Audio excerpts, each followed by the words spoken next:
Yes, Eagles.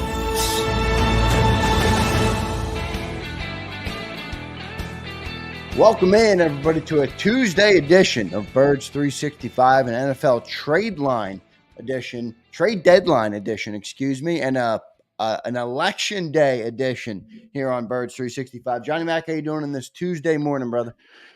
Doing well. Yeah. More important than the election. It's NFL trade deadline, Jay. Yeah, I saw your hyperbolic tweet about the deadline, and I was cracking up. It's always, there are a few, not many, but there are a few who took it seriously. But there's always a few. I found it very funny, Johnny Mac, no doubt about it. Make sure you guys give John a follow on his X account at JF McMullen. My co-host, the number one Eagles beat reporter in town, is Johnny Mac. Apparently, he made some waves in the facility on Sunday night from his debate with Cilio. Everybody's hearing John and looking over. What the heck's John doing over there? Making some waves. I love it. And give me a follow at Real Zander. I'm making waves in the facility? Huh? Well, no, I meant, didn't Jeff Krause say yesterday he was listening to you and oh, yeah. Yeah. Not meaningful Not waves, important. but just people listening to you on the show. And yeah. Yeah, we probably went too far, but whatever. No, I re-listened to it last night. I thought it was great.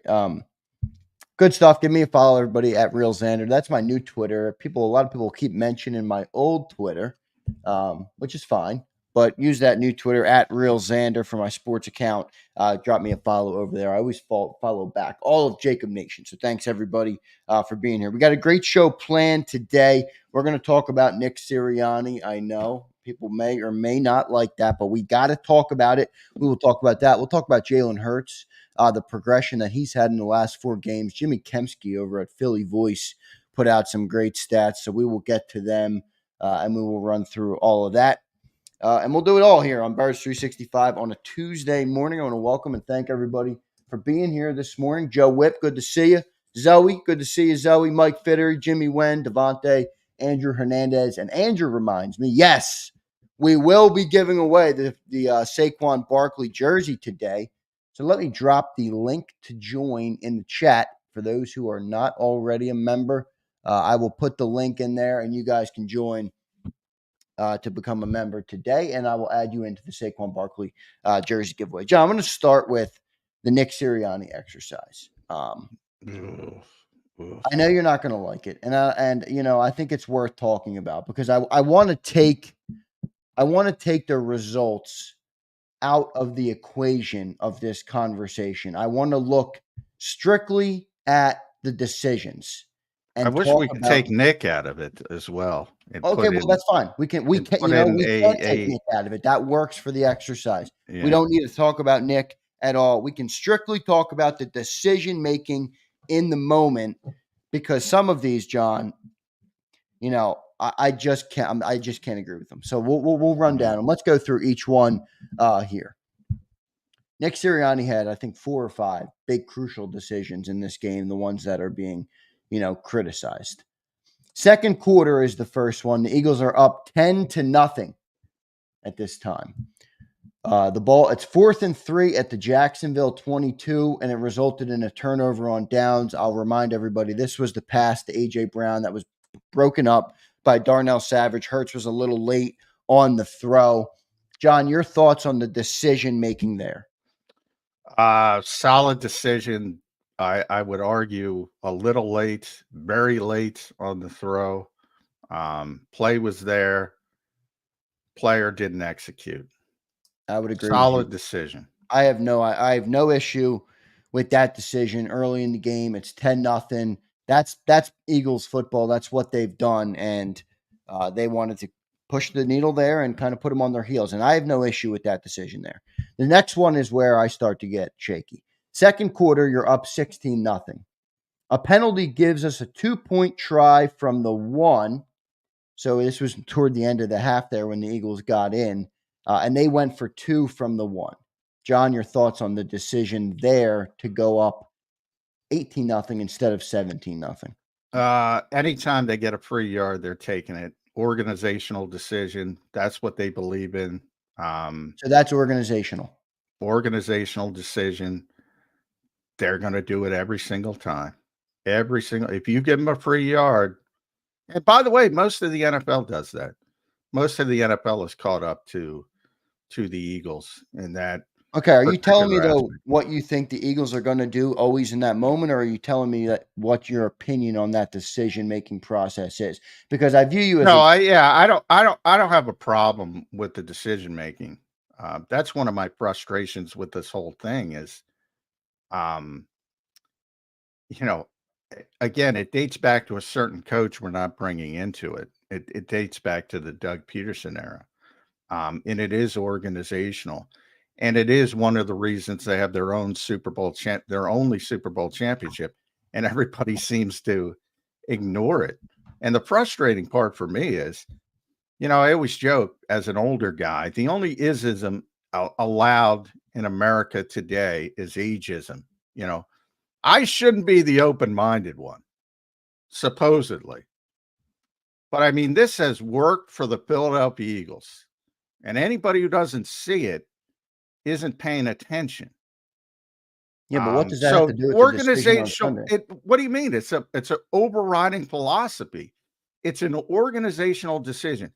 Anytime that they are lining up for an extra point and the opposing team gives them a free yard, they are going to go for two. Okay, so your belief is that they should not factor in Nope. any of this of the Certainly not against. Okay, let me finish, John. Let me finish. No, you're saying should they factor in the situation? No. So you're telling me you can make it a 3-score game with a point after, and add another possession in the second quarter? No, maybe in the fourth quarter. What do you mean? Maybe in the fourth quarter? It came back to bite them in the fourth quarter because they had to do it again in the fourth quarter and failed again. I'm saying maybe in the fourth quarter you can even broach it, but in the second quarter against that opponent, and by the way, even though it's a poor opponent, it would be even worse against a Detroit to not do it because you need more points against Detroit. You probably don't even need the points against Jacksonville, although which again should go into the decision making. It is a common decision, and this one's a common decision around the NFL, not even the Eagles. It makes sense to me if you're not trying to push it to a 3-score game. Why are you worried about a 3-score game in the second quarter? Because what does 18 get you versus 17? It's the same thing. It's the same thing why you trust a player in a certain situation. There's unintended consequences to anything. They talk about all week. I've said this so many times. I feel it goes in one ear, out the other. Well, no, I'm listening. They're trying to impose their will. They're trying to impose their will. Everybody's on board. Yeah, they want to be bullies. They want to do this. They want to do that. And then when it doesn't work out to the satisfaction, then you're like, oh, they should put the brake. They shouldn't be bullies there. They should play safe, and they should do this. And I don't think it's playing safe. Make it a 3-score game. And why are you telling me that possessions don't matter? Of course they matter. But John, it came back later in the game, and that's why these decisions matter, even if it's the second quarter of the game. Because you can't expect everything to go right in a football game. That's football. Evidently you can, because that's all everybody's arguing. You're saying take the results out of it. This is the point why I don't want to do this exercise. You're not taking the results out of it. I certainly am. After a successful conversion, I say this to everybody. And if you come back to me and say that's a dumb decision, I'll listen to you. I would 100% say that. I never, ever, ever hear that. I never hear that. Well, I'll tell you that right now. Say they're taking it out, but they're not taking it out because you wouldn't give Zander, you wouldn't give a flying buck if they converted that. You would have yawned and said, oh, they got a tush push. You would have yawned and moved on. Yeah, if you're being honest with yourself. I would have moved on because it wouldn't have been consequential to the game. But I'm talking about the decision-making process. Why go for 2 there when it's a lesser percentage play when the 1 Well, gets you all the right, 3 I'll say lead? this. If you believe that, if you want to die on that hill and you're telling the truth and you really believe that, then go blame Howie Roseman and Jeffrey Lurie. Go blame them because that's their belief. And they're not hiring a head coach who begs up in that situation because they don't want to do that. They constantly talk about winning outside the margins. They constantly talk about it. They believe in it. It has worked for them. You have to give them credit for that. You have to give them credit for being ahead of the curve. And then people want to nitpick when it doesn't work out in a micro sense.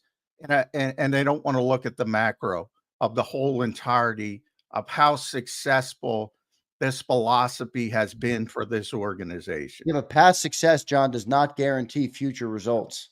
It doesn't. It doesn't. So, one of the things I should have brought up is the failures of the last 3 teams the Eagles have played because they played ultra conservatively. Now, it didn't matter with the New York Giants because they're so bad, but Brian Daboll lays up. It mattered a lot for Zach Taylor. It could have been up 14-0, and that could have changed the entire complexity of that game if he had the balls to go for it on 4th and 1. 4th and 1. And he didn't. And he laid up. And again, with Doug Peterson. I told you I had no issue with the 4th down. And with Doug Peterson, 4th and 3 at the plus 49. Now he's out of the leash of the Philadelphia Eagles, and everybody says, the organization and they do so many things, and they put, well, he should have been under the auspices of the Eagles organization because that was an obvious go for it situation with Jacksonville have a chance to steal the game and have this miraculous upset. And he begged off, and it cost him. Every single team over this winning streak made the mistake.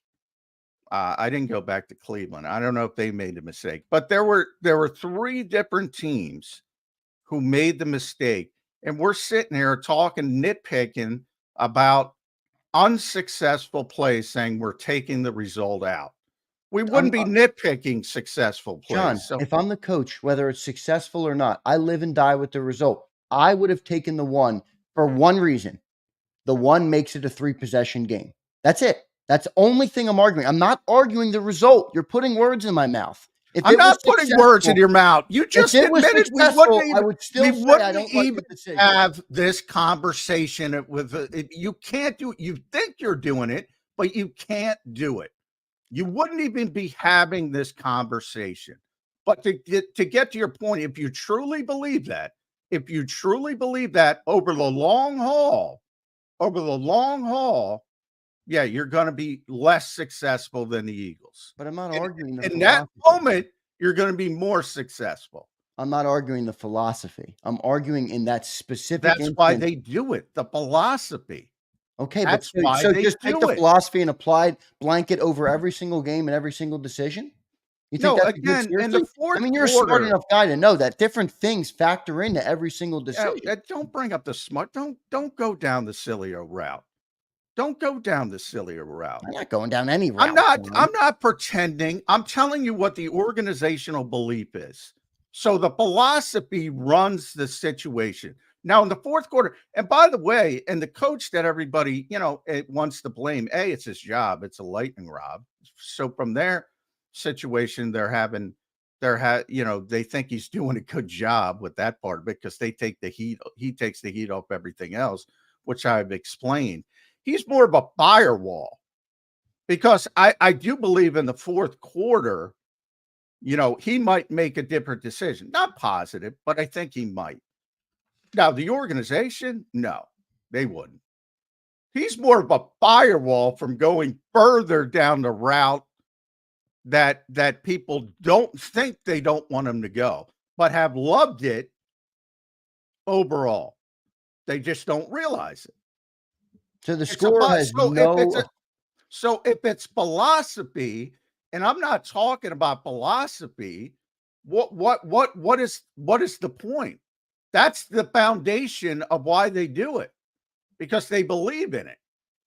Now, if they were shitty at the tush push, that's the second part of it. Maybe the philosophy changes, but they haven't. They've been ultra successful. So that factors into it as well. But the whole thing correlates back to the philosophy. And by the way, because if they did fail in this particular game, if that does cause second guessing, and if the stuff outside the building seeps inside the building, that's a bad thing for the Philadelphia Eagles long term. Because if they stop having this advantage and they start being like Jacksonville and Cincinnati and the New York Giants, again, in the macro sense, people are not going to be happy with that. Not going to be happy with it at all. So the score of the game and like the specific circumstance, I'm just trying to be clear. You're telling me it has no implication on the decision there. On the second, none, zero. In the second quarter, zero. I said in the fourth quarter, perhaps, and I'm not even 100% sure, perhaps because, by the way, because of one certain guy, not because of the organization, because of one certain guy, he might make a different decision. Might. But, he might just listen to what they want done. I don't know. But he might make a different decision. All right, forget the organization for a second. You don't believe that they should factor in anything that where the game is, the score of the game, the circumstance of the game, none of that? You don't believe that any of that should be factored into the decision? That's not even remotely what I said. I'm talking about this particular situation. Now listen closely. If you give them a free yard on a PAT conversion, remember, in the one failure, Jake Elliott kicked the extra point, and they took the point off the board because they got the free yard. If you give them a free yard in a PAT situation, they are going to go for two. That situation, not every situation, that particular situation. Obviously, situations in games matter dramatically in other fourth down situations. I'm talking about when the opposing team gives you a free yard, they are going to go for it. They are going to, and by the way, that has become a normalized thing around the NFL. That's not just a Philadelphia thing. Yeah, well, I don't give a shit how normal it is. I'm taking the extra point there to give me a 3-score lead. I digress. Let's move on because we'll get to the next decision here. Third quarter, they're up 22-0. A penalty, same thing. Gives you a 2-point try from the one. Again, they made the same decision to go for two there. I don't know what 24-0 there does for you. That 23-0 doesn't. Either way, it's a 3-score game. I would have taken the high percentage point after. Yeah. Well, I mean, again, concussion protocol. They're going to take it. Okay. They're going to take, they think they're taking advantage of the other team. Typically, you're not factoring in at all about the tush push success either, which is the reason they are the way they are. And it went off the rails. I mean, they're not, it's organizational. I just don't get how there's you could fire this coach tomorrow, and they're not bringing in a coach who's going to be conservative. I'm not asking them to fire the coach. I'm simply analyzing. I'm saying they're not going, it doesn't matter who it is. They're not hiring a coach who's going to be conservative. They don't believe in it.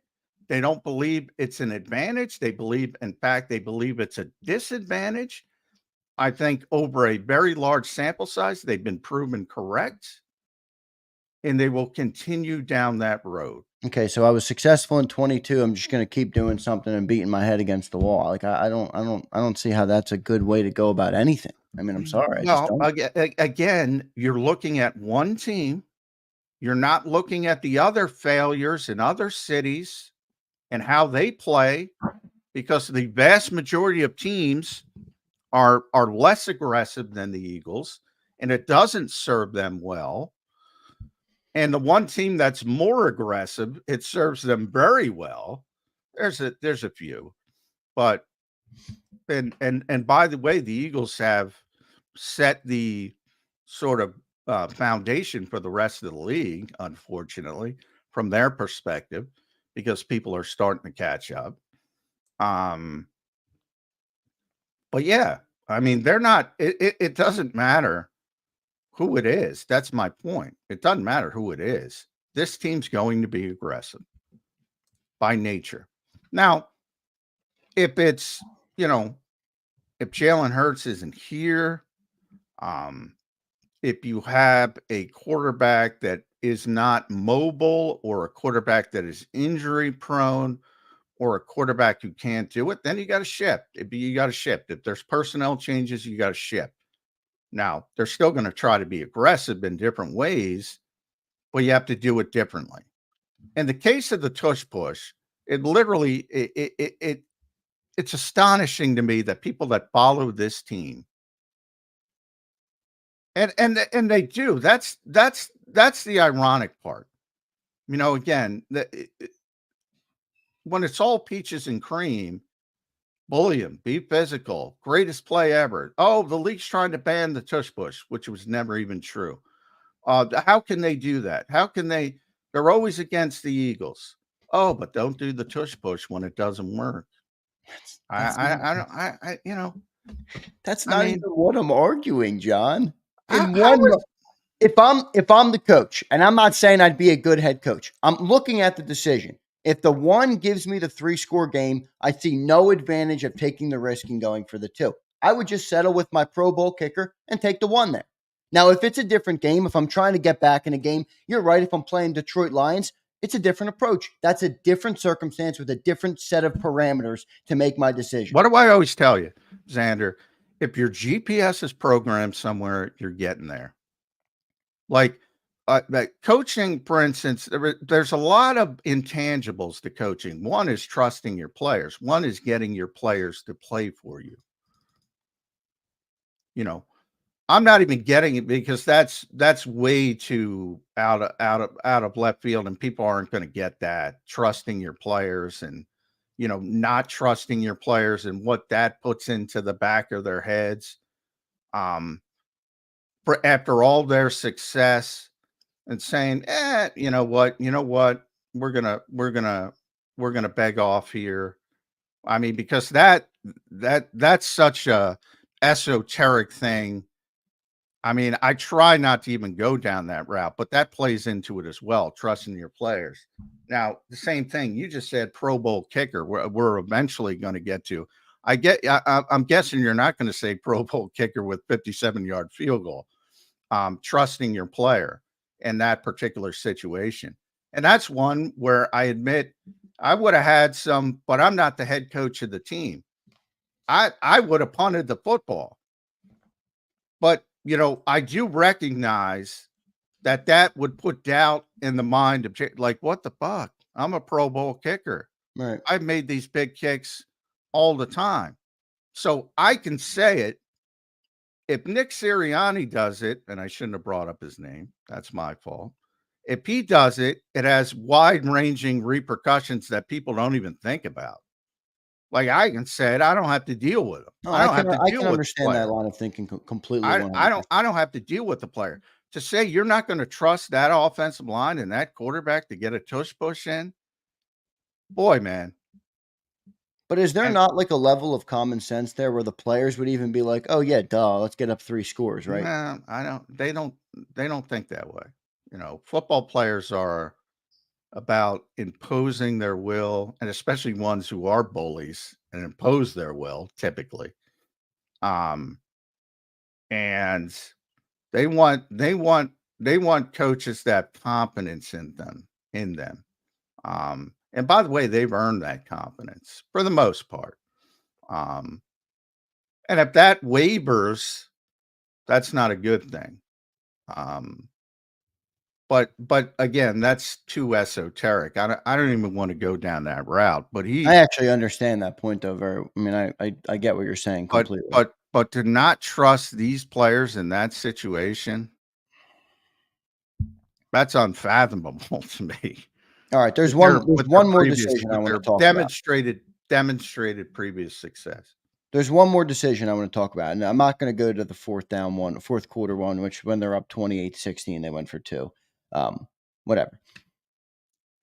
Third down or third quarter. This is after the Jags got back in the game. It's now 22-16. Nick goes for 4th and 1 at the Jacksonville 25, resulting in a turnover on downs. Now, I get it based on what you by the way, said. real quick, the Lions have traded for Zadarius Smith. So yeah, and I think they sent a 6th rounder for him. That's not good news for the Eagles, but I digress. Go ahead. Yeah, we're about to have when we get to our first break, we're going deep in the trade deadline. We'll talk about trade deadlines, candidates, the Bryce Huff commentary from Tom Pelissero yesterday. We'll get into all that in just a second. That one, John, you have the same thinking there to go for it on 4th down? I have no problem going for it. I don't like what they did. I thought that showed what I was talking about. That showed lack of confidence in what has worked because you had a little bit of adversity. Now, a lot of people have pointed out EJ Jenkins was open. I have a difficult time with that because I can't imagine EJ Jenkins is in the I'm not going to kill him for EJ Jenkins. Well, I can't imagine that he's in the progression. Like I was watching the Sunday night game because Joe Flacco was playing. I like Joe from when he was here, and kind of rooting for him. Good dude, 40 years old, has seen it all. And Collinsworth a couple times is like killing him on 3rd and short, 4th and short, because there's a wide, one of them was Trey Sermon is wide open in the flat. And I'm like, come on, Chris, Trey Sermon isn't in the damn progression. I mean, he's not even looking at Trey Sermon. You would think he would know that too. Well, he does know it, but TV's a little bit different, obviously. But that's what I'm saying. So I can't kill him. A lot of people have pointed out EJ was wide open, and again, if he immediately threw the football, he would have been wide open. But it wouldn't have been. And again, he wasn't in the progression, so I can't kill Jalen for that.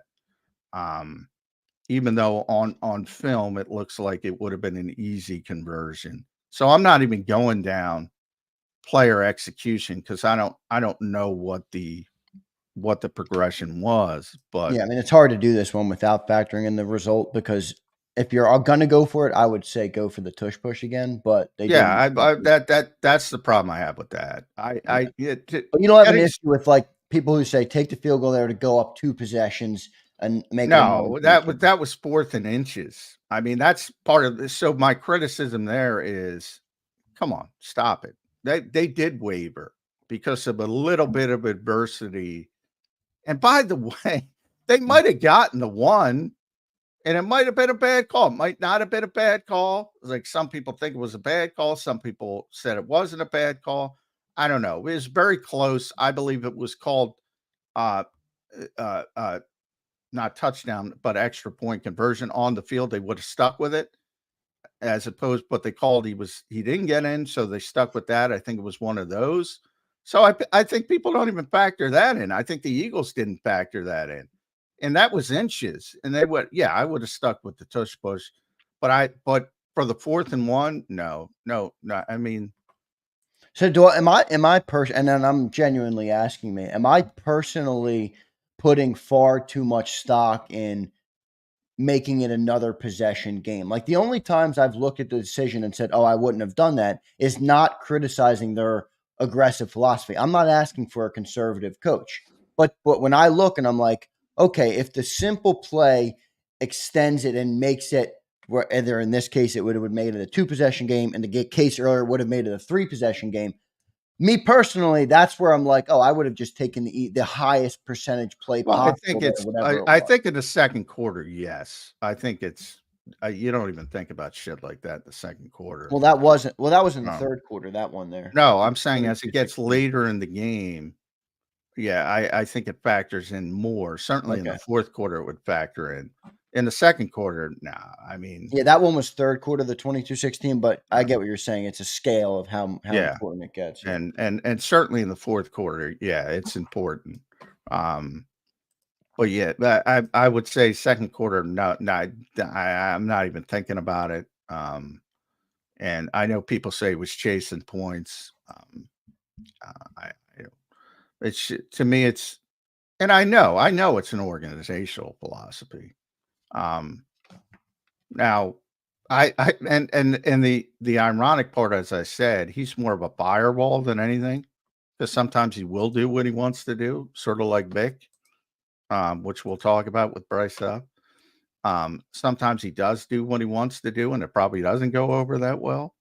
And I think it's more of a firewall. So you point out, is it always, always, always, always? I would say it's always, always, always, always with the organization. I would say he would beg off a little bit in certain situations. Do you think the organizational philosophy should change off that, or are you No, confident saying that that's good? it is good. Long Yeah. term, it's good. I have no issue with the philosophy. The only thing I would do is I would try and add some malleability Well, to it's the very first of all, it's very rare. There's plenty of malleability in other situations. I'm talking specifically when you're lining up for an extra point, somebody jumps offside and they give you yeah. a free yard. That is always they are always going to go I for get what that. yeah, I get where you're going with it. I would just say, I mean, that's what I'm asking for, more malleability. And like if it's going to make it a 2-score game, just take the extra point. But I get it. I'm not going to beat the horse into the Now, wall. I the mean, more times you have failure, as you already saw, you saw it right. in one game. It lowers the percentages and you start to look at it differently potentially. Yes, and they already wavered off it on the last one by going away from it, and they probably shouldn't have. So it's not a good thing when you fail because it does raise doubt, um, and it is hard to be disciplined. I mean, look at it. Look at how much we're talking about. Not just us, everybody. Look at how much it's getting talked about, and they hear it. They hear all of it. So anything that creates doubt is not obviously a good thing. So you do want success. I'm not trying to downplay the lack of success because ultimately that's very important. Um, but overall, it's proven to be the way to go. And it's very difficult to be disciplined though, because and I go to Detroit because I talk about Detroit so much in this type of circumstance because people don't have any skin in the game with the Lions. There's no Lions fans around here, or very few. Um, and they got killed in the NFC Championship game. And if they would have played conservatively, they would have been in the Super Bowl. They would have been in the Super Bowl if they played conservatively. And it's really hard to explain to people, yeah, but we're not even in that game to get to the Right. Super Bowl if we don't play the way we play. And you don't just get to that position and do the exact opposite of what you did. I Even though understand it didn't that. work I out. understand why that would be a hard sell too to people in the Very moment who hard are sell. upset about. Yeah. Very hard sell.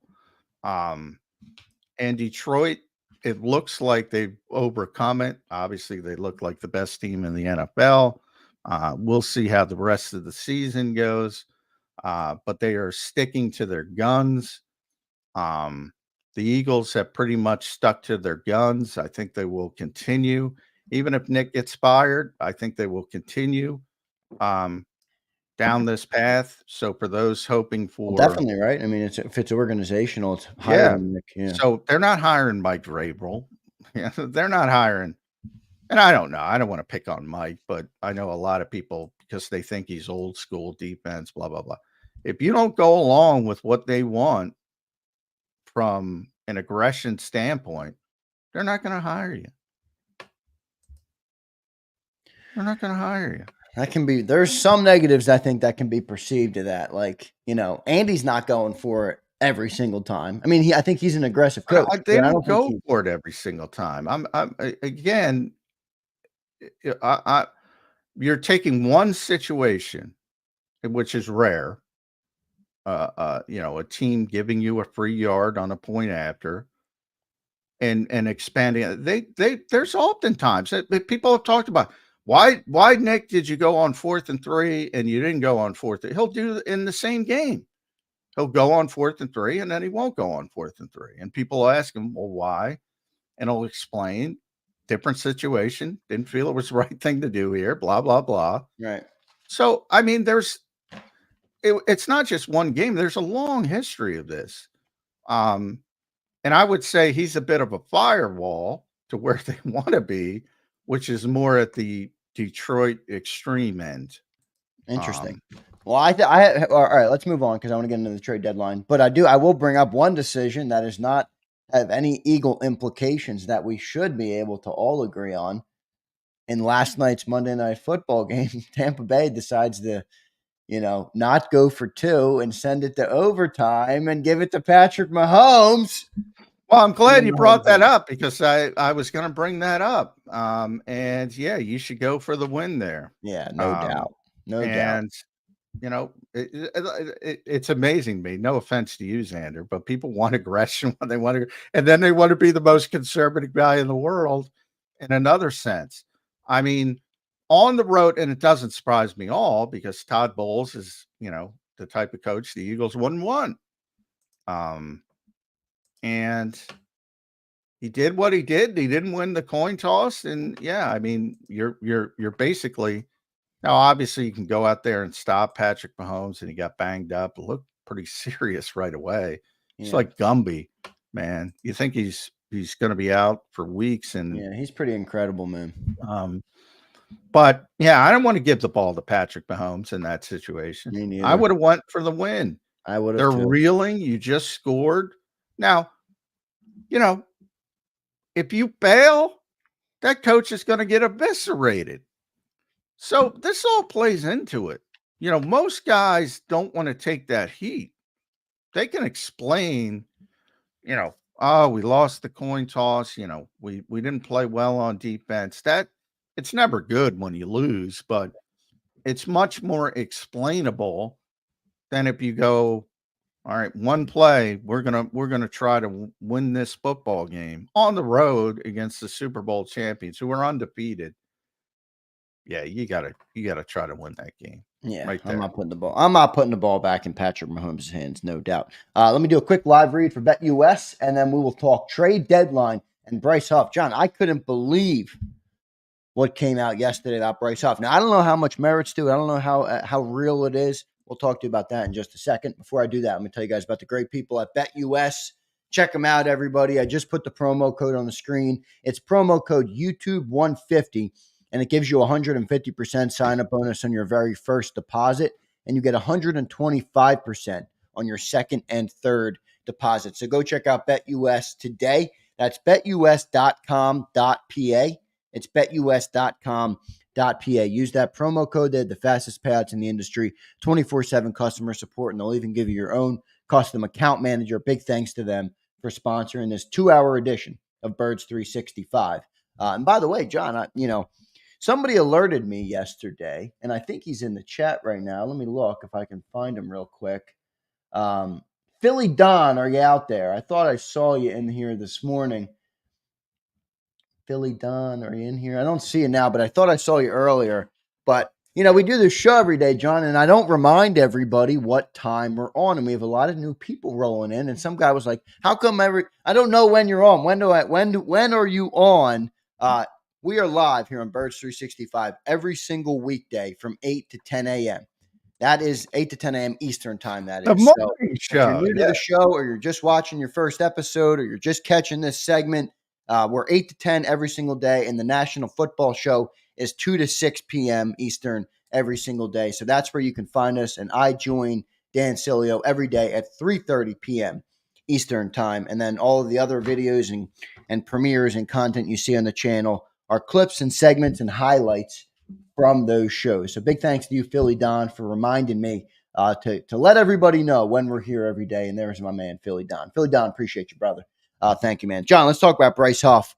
Tom Pelissero yesterday kind of subtly mentioned Bryce as a guy that could be on the move here at the trade deadline. Now, I'm looking at some of the contract breakdown, and I'm like, I don't see it. What did you make of the Tom Pelissero report? Yeah, I don't see it. I mean, the dead money, I don't think is that big of a problem because It is over 30 mil, right? 34 million, I think. I mean, Jeffrey Lurie's proven that he's willing to do that if need be. The cap hits 29.65. That's the bigger deal. And, you know, trade, it's very doable, though. So that's more of a release, and I think people don't understand that.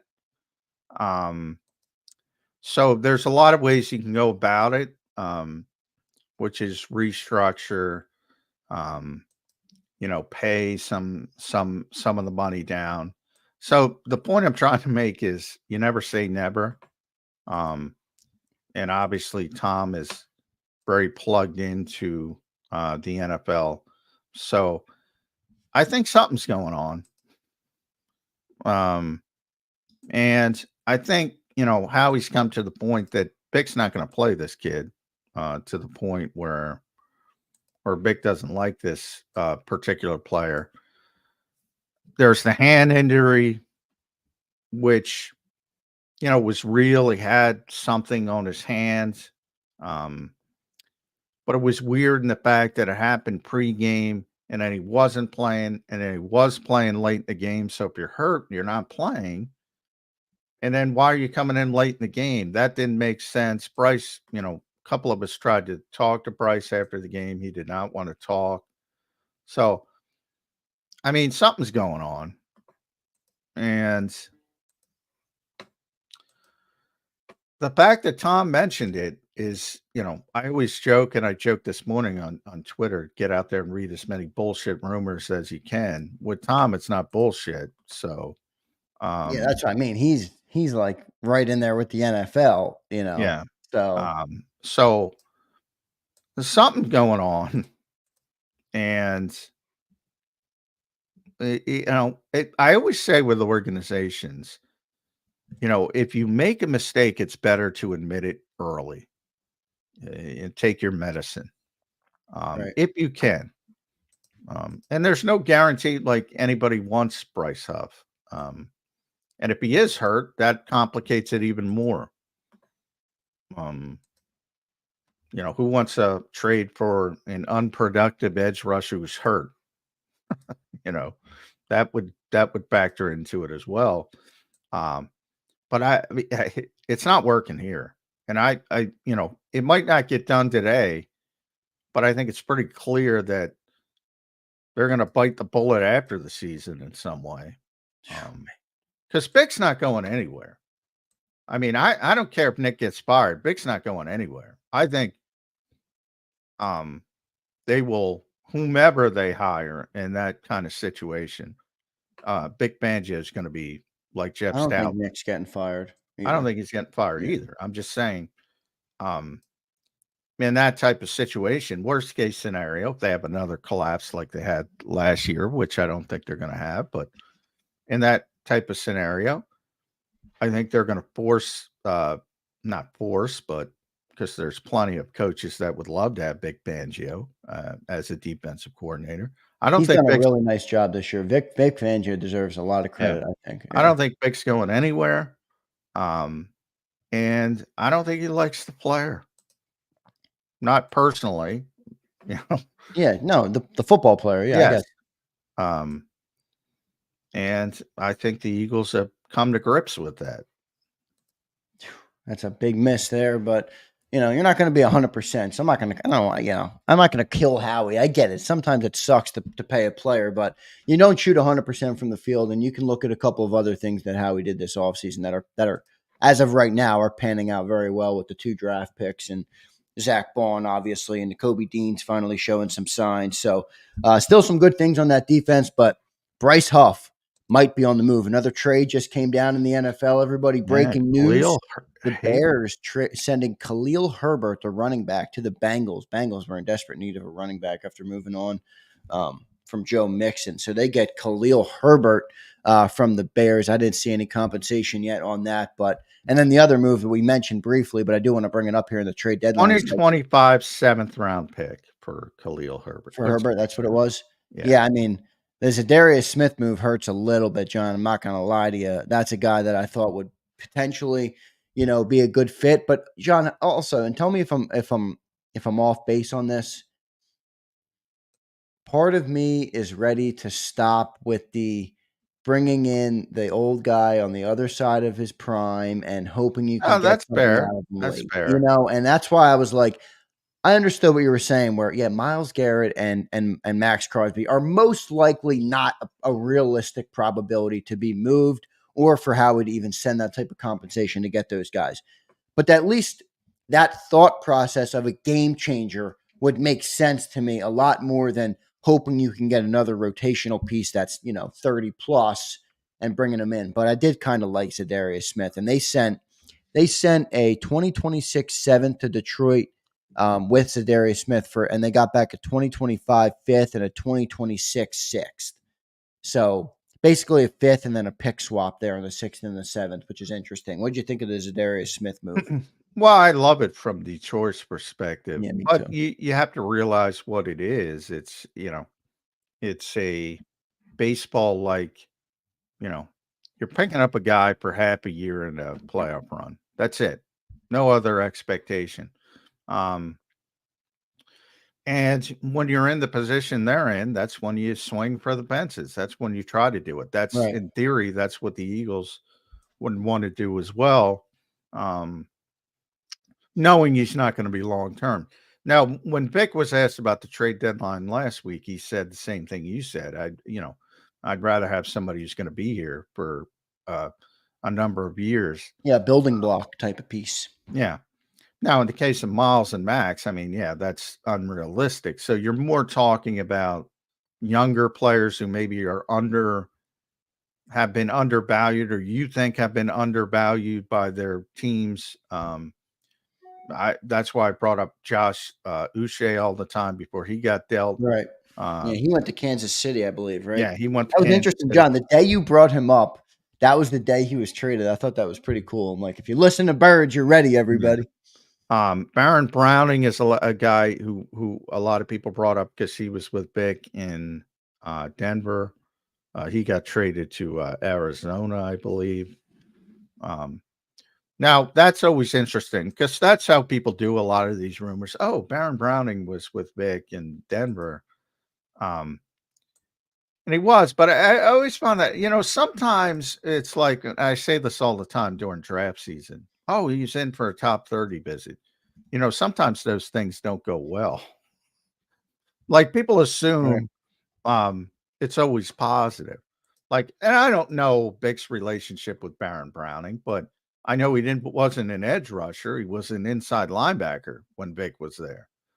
So maybe he doesn't think he can be an edge rusher. So I think too many people, do that, connect the dots, and it might not be the fit you think it is. But he's in Arizona anyway. But I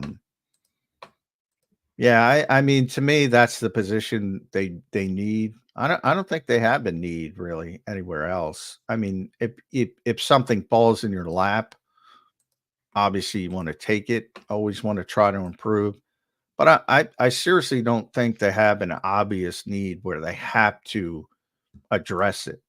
I kind of agree. That's why. I mean, I said on the show last week, I don't think it was this show. I think I said on the afternoon show.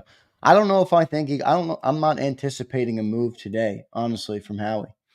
Well, I never say that because he likes doing stuff. Right. I know he likes doing stuff, but do stuff. In line with what you just said, I don't really see a massive need. Like, would an edge rusher be great? Yeah, of course, it'd be great. I mean, you can always add more pressure to the quarterback, but I think edge rushers are a legit need if you're not going to play Bryce Huff. It is definitely. But don't you think they're going to play him more? Like, I know Bryce. I think they're going to go back to what it was. He's not that bad. He can't be this bad. No, I think honestly, I think he's been mediocre. I don't think he's been terrible. I think he's been mediocre here and he's not used correctly.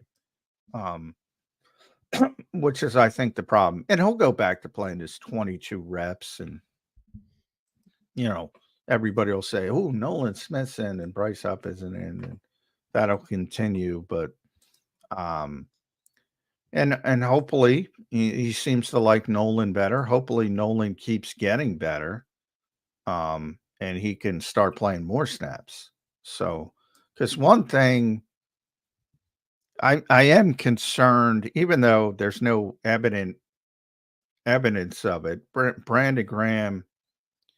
Um, this was because they had been blowing out people and Jacksonville got back in the game. So they weren't able to bench, they weren't able to play their bench guys. Um, so the snap counts gave you a better indication of what's going on. And Brandon played 37 snaps, 69% of the defensive snaps. They only played 54, but he was out there a lot. And is that sustainable? I don't know. Yeah, I I don't mean, think it is. on the same breath that I say I don't know if we need anybody, Daz points me to an interesting thing. We literally have a 36-year-old taking 70% of the snaps right now. Yeah, I don't know. I mean, maybe Well, they do need he's something. not that's high for him. He's not typically Yeah, there, but that's really high. yeah. And Anybody out there down the East Coast Huff was hurt, and right. Huff only played 6. So Huff's usually Are you Nolan buying the played. Huff was hurt story? Yeah, he had a big wrap on his hands. They went out of their way if he's not hurt. Um, and he typically Smith Nolan played 22. They typically play right at the same. So if he played 22, you're taking 16 probably off Brandon and you're back to normal level. Right. So they're going to have to play him if he's here.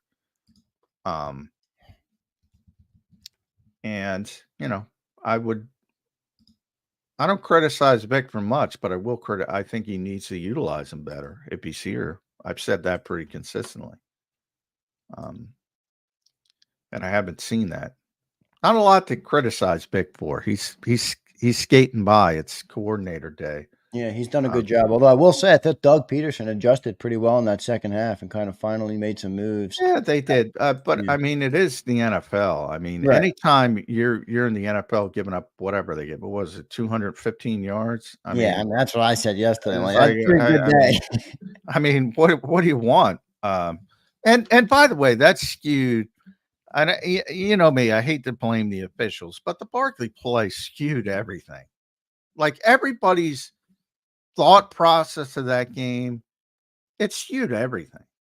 Like if they make the right call there, none of these discussions are even happening. Yeah, but to your point, and you say this many times, you almost have to factor in that some of that stuff is Yeah, going to Nick happen. talked about it yesterday. Yeah.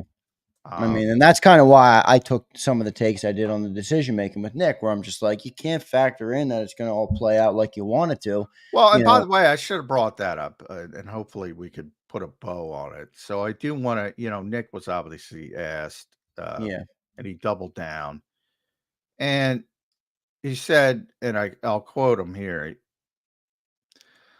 I think every time we've had a 2-point opportunity from the one, we've taken advantage of that and gone for it. And he could have taken out Think every time they do it. That doesn't mean we've always gotten it, but we've gone for it. So you trust your process in that scenario. You trust all the work that you've done to help you make that decision. You trust your players, which I think is important in that scenario.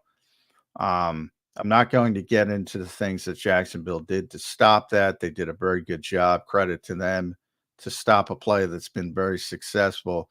And then the key point, you can't overreact to a play that's had as much success as that's had the last 3 years. So we have a ton of confidence in it. That's sort of where the organization is at. And if they don't show confidence in it, which they didn't, and if I were next, I would have followed up on that. But it's tough to do on Zoom. Yeah, that's right. The Monday pressers are on Zoom. Yeah. So, you know, if their confidence wavers with that play, or they start having consistent failures with that play, and even that, I go back to the officials. You know, if they got one, which I think they got, I think it's a different conversation. John, anybody stick out to you that you thought, I know you mentioned Josh Uche before he went, but anybody right now on your mind that you're looking for that could be a potential candidate for the Eagles to go for today? Well, boy, a bunch of them are already gone. Uche, Yeah. Zadarius Smith, I think would have been a perfect Michael fit. G here brings up some good ones. I mean, he gives you Aziz Olujari. Yeah, they're I not just going don't to trade see him to the Eagles. I don't see Yeah, they're going to be innovation. rich. Chase Young, I run in the other direction. Calais Campbell, tremendous player. Still, I think he's 36, Yeah, he's 37. old, man. Yeah, I don't think he's a fit for what the Eagles need. He's 38, John. 38. He's a phenomenal player. He should be a Hall of Famer. 38 is insane. I mean, you talk about 30 being a bad word in the NFL. He's closer to 40. Yeah, there's certain guys. I was watching. Yeah, the NFL's got to revisit that, because guys like Calais Campbell reminds you. I was watching. I said Joe Flacco, the other day, and the two best defensive backs on the field were Gilmore and Smith, Stephon Gilmore and Harrison Smith, and one of them's 34 and one of them's 35. Most of the time they're right, but they pull the plug on too many players, I think, a little bit early. And Calais is a tremendous player. I don't think he's a fit for what they need, though. More of an interior player at this stage, not an edge rusher. Yeah, I want to get to a couple super chats here that we're talking about the trade deadline. I know we had a bunch of. I'm sorry for the people I missed their super chats on the Nick Serianni discussion. I'll go to them, and we'll talk about them before we get to the break. Thanks, Brian Garner. I see yours, Brian Pumper, and Nosty Beats, and Dirty Air. See you all. Thank you, guys. Philly Don checks in, and he said we kind of just hit on this, but I do want to give him credit for dropping a super chat. Thank you for the support, my man. Appreciate you. He says, if there's a move out there to be made, who would you consider making a move on, John, and which side of it are you making it for? You kind of just talked about the players. Yeah, I would have, if I were the Eagles, I would have went for Zadarius Smith. I would have went for it. And they didn't give up too much to get him. Knowing it's short term, it's I get the Robert Quinn stuff. But he's shown he's still got something left. That would have been my move, or my original move would have been Josh Uche, but he's off the board. So, I don't think, and I'm not Howie. I'm much more conservative than Howie. I don't think they have a tremendous need anywhere else. So all I'm looking at is edge rusher. Like, now that Sydney's back, I don't think they have a need at safety. Yeah, I don't either. I think they're very deep at cornerback, deeper than they've been in years with Rodgers and Ringo. Definitely don't need a cornerback, at least not from my perspective. You don't. The linebackers, first of all, they've been freaking great. They were the top two linebackers in the league again from PFF, 2 games in a row. That's amazing. Now Ben had a concussion, but he'll be back. I imagine he's not going to get through it this week. But I like Trotter. Warren Burks is solid as a veteran guy.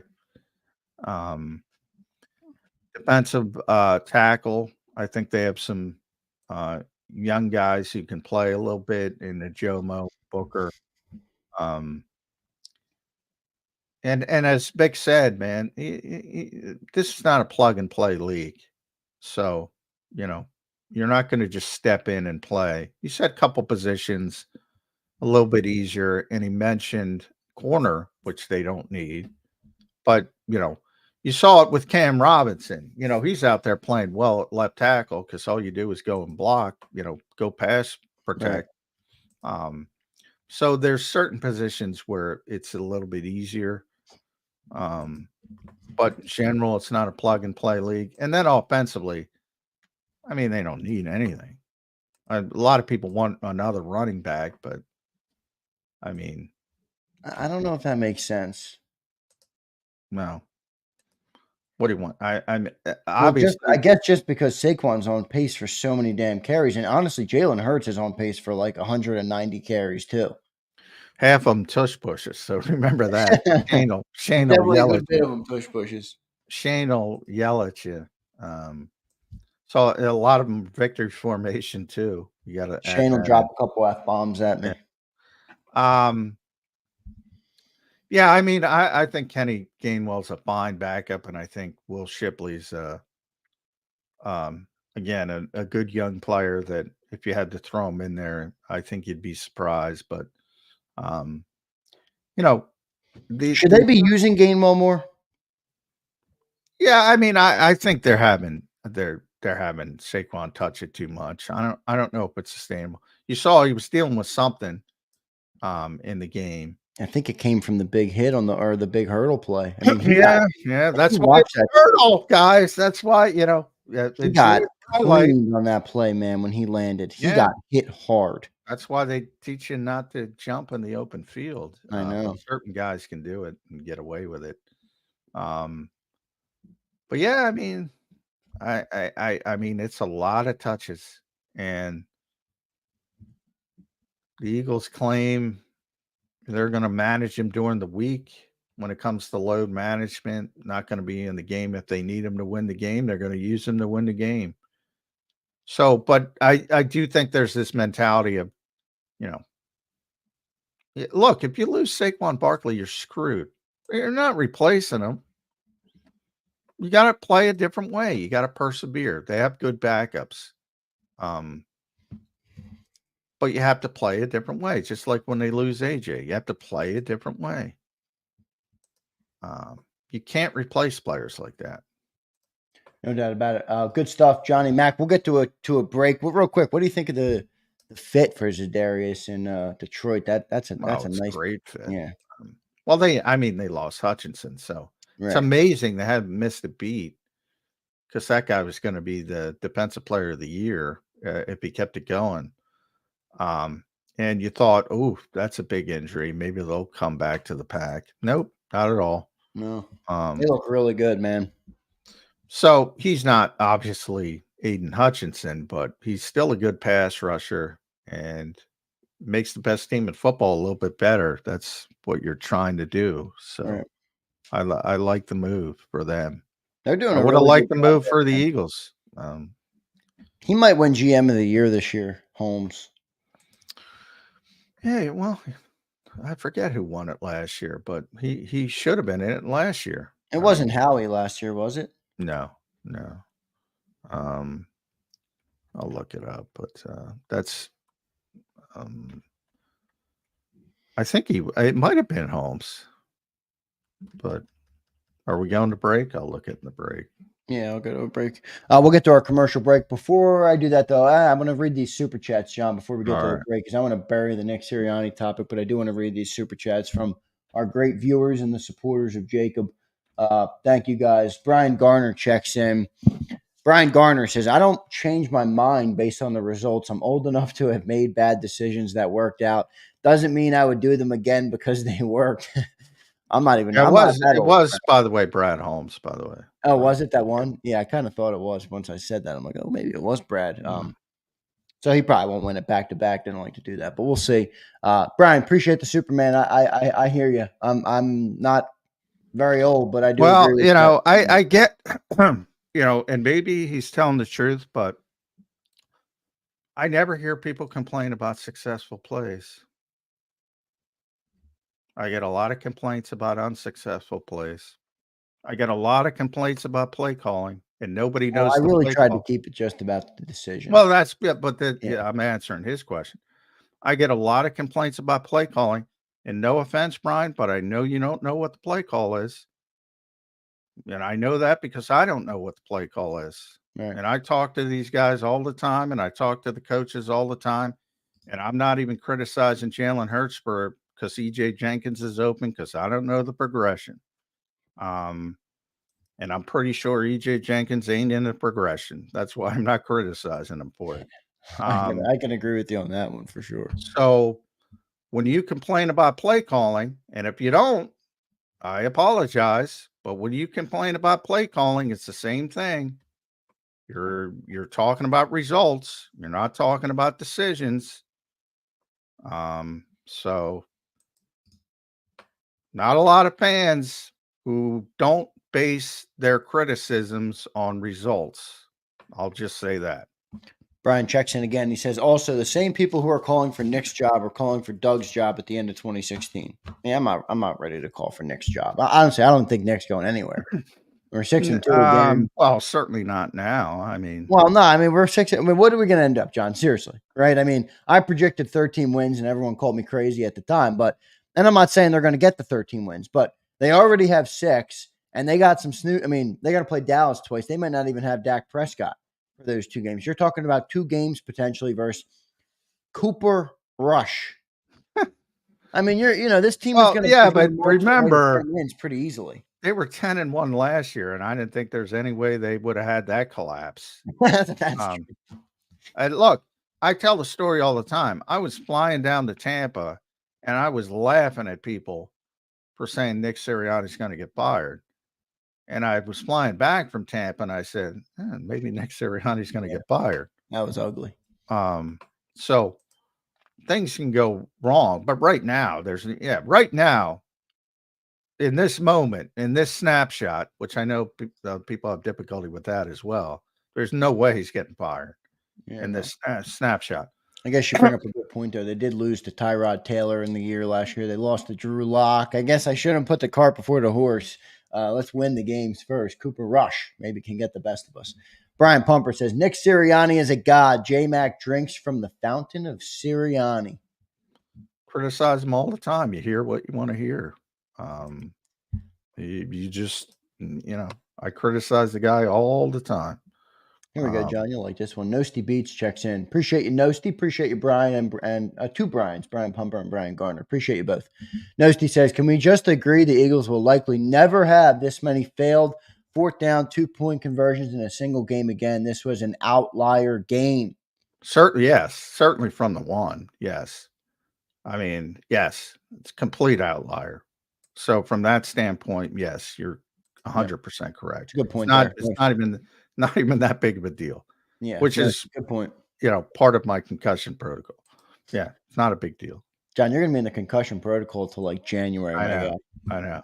Dealing with me. Dirty Air says, get used to it. It's evident they are going to line up for 2 every time to try and draw offside so they can push. If not, they'll kick it. That does seem like that's what they're doing. Now what do you mean? They kick extra points all the time. No, but they have been doing recently where they roll it out and they get. Oh yeah, sometimes they've done it, but they still the majority of the time when they kick the extra point, they kick the extra point. And on the Jake kicked the extra point through on one, and they jumped off sides trying to block it, and they got the extra yard. Yeah. Now we didn't have any extra points the last game, right? I know they attempted that one, but we didn't have any, right? No. If if you're talking about, yes, they're going to line up a lot on 4th and 2 or 4th and 3 and try to draw people offside and then make a decision, which is typically going to be aggressive, but yeah, they do that a lot. Good stuff there. Thanks everybody for the super chats. Great conversation on Bryce Huff, who was mentioned yesterday in a Tom Pelissero segment, who, as John mentioned, there's a lot of bullshit out there. Like, John, the new Bleacher Report is evidently some betting outlet.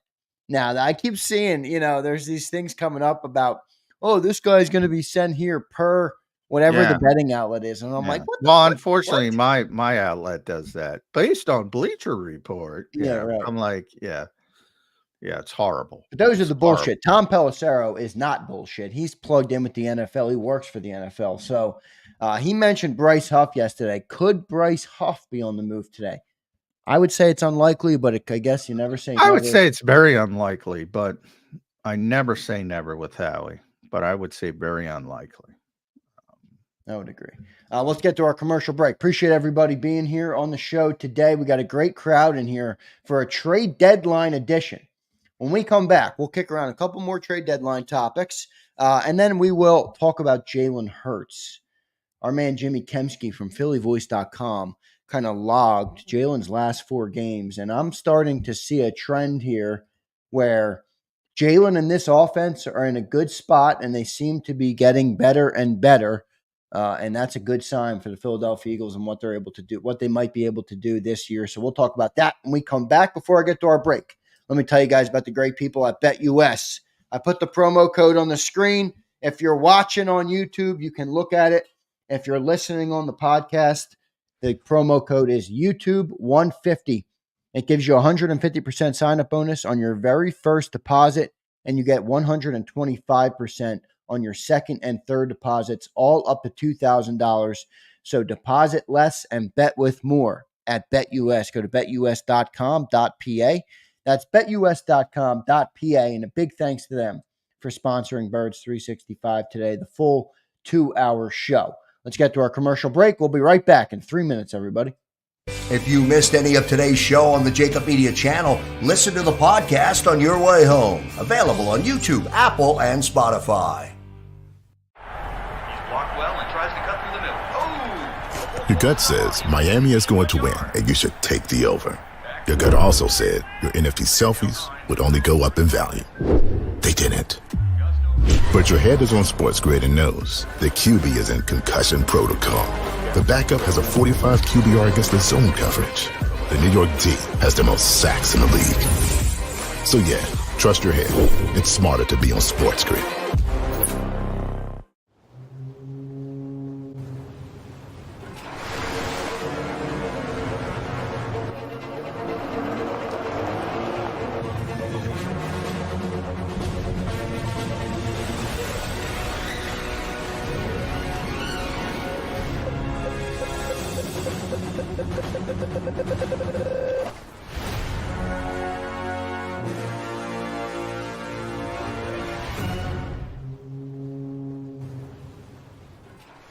Score and save at Southeastern PA and Delaware with Colony Pools this football season, and let the experts close your pool with a custom Merlin safety cover in green for the birds. And if you join our Winter Watch team, we'll give you another 20% off, and Colony Pools will handle it all. Keep your tiles on your pool, not in your pool. Fly with Colony right now, Birds fans. Visit flywithcolony.com.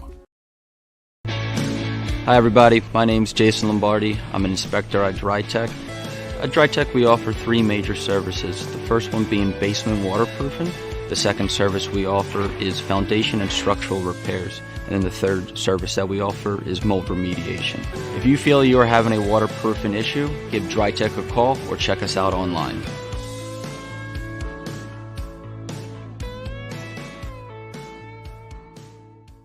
Heading down the shore, have a ball once more. Here, imaginations run wild and time stands still. Because here, you can find the best of the Jersey Shore, all on one 5-mile island. So leave the old you behind and get lost in the woods. Wild, wild, wildwood day. Plan your stay in the Wildwoods today. EAGLES, Eagles.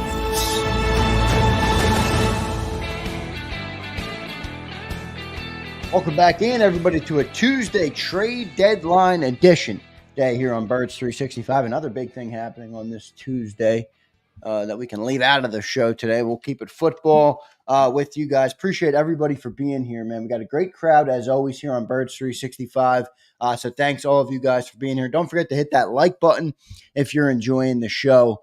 And if John or I piss you off at some point, because that's an inevitable, and that means everybody will like the show. So we appreciate that. John, I want to talk real quick about Jalen Hurts, because part of why I get part of what upsets me after a game like that, and it's the second time it's happened this year, and I'm not saying they played as good as they did or played as good in the Browns game, but you get out of the game and it almost seems like you don't even acknowledge what the players did. It's all about the coach and this and that. And I'm like, Jalen Hurts had a great game. I mean, the last 4 weeks, John, I'll give you the numbers for Jalen.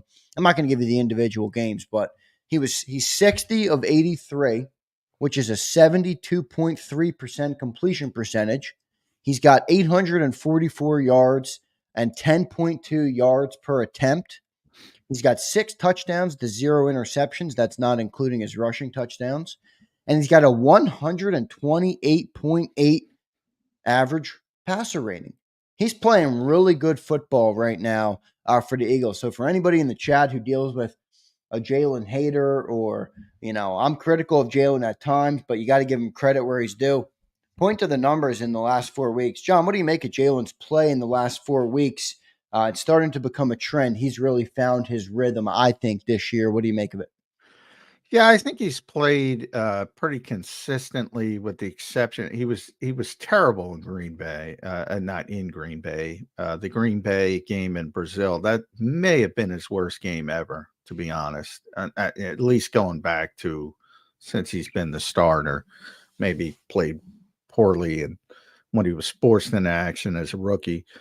And then the Tampa Bay game. Those are the two bad outliers.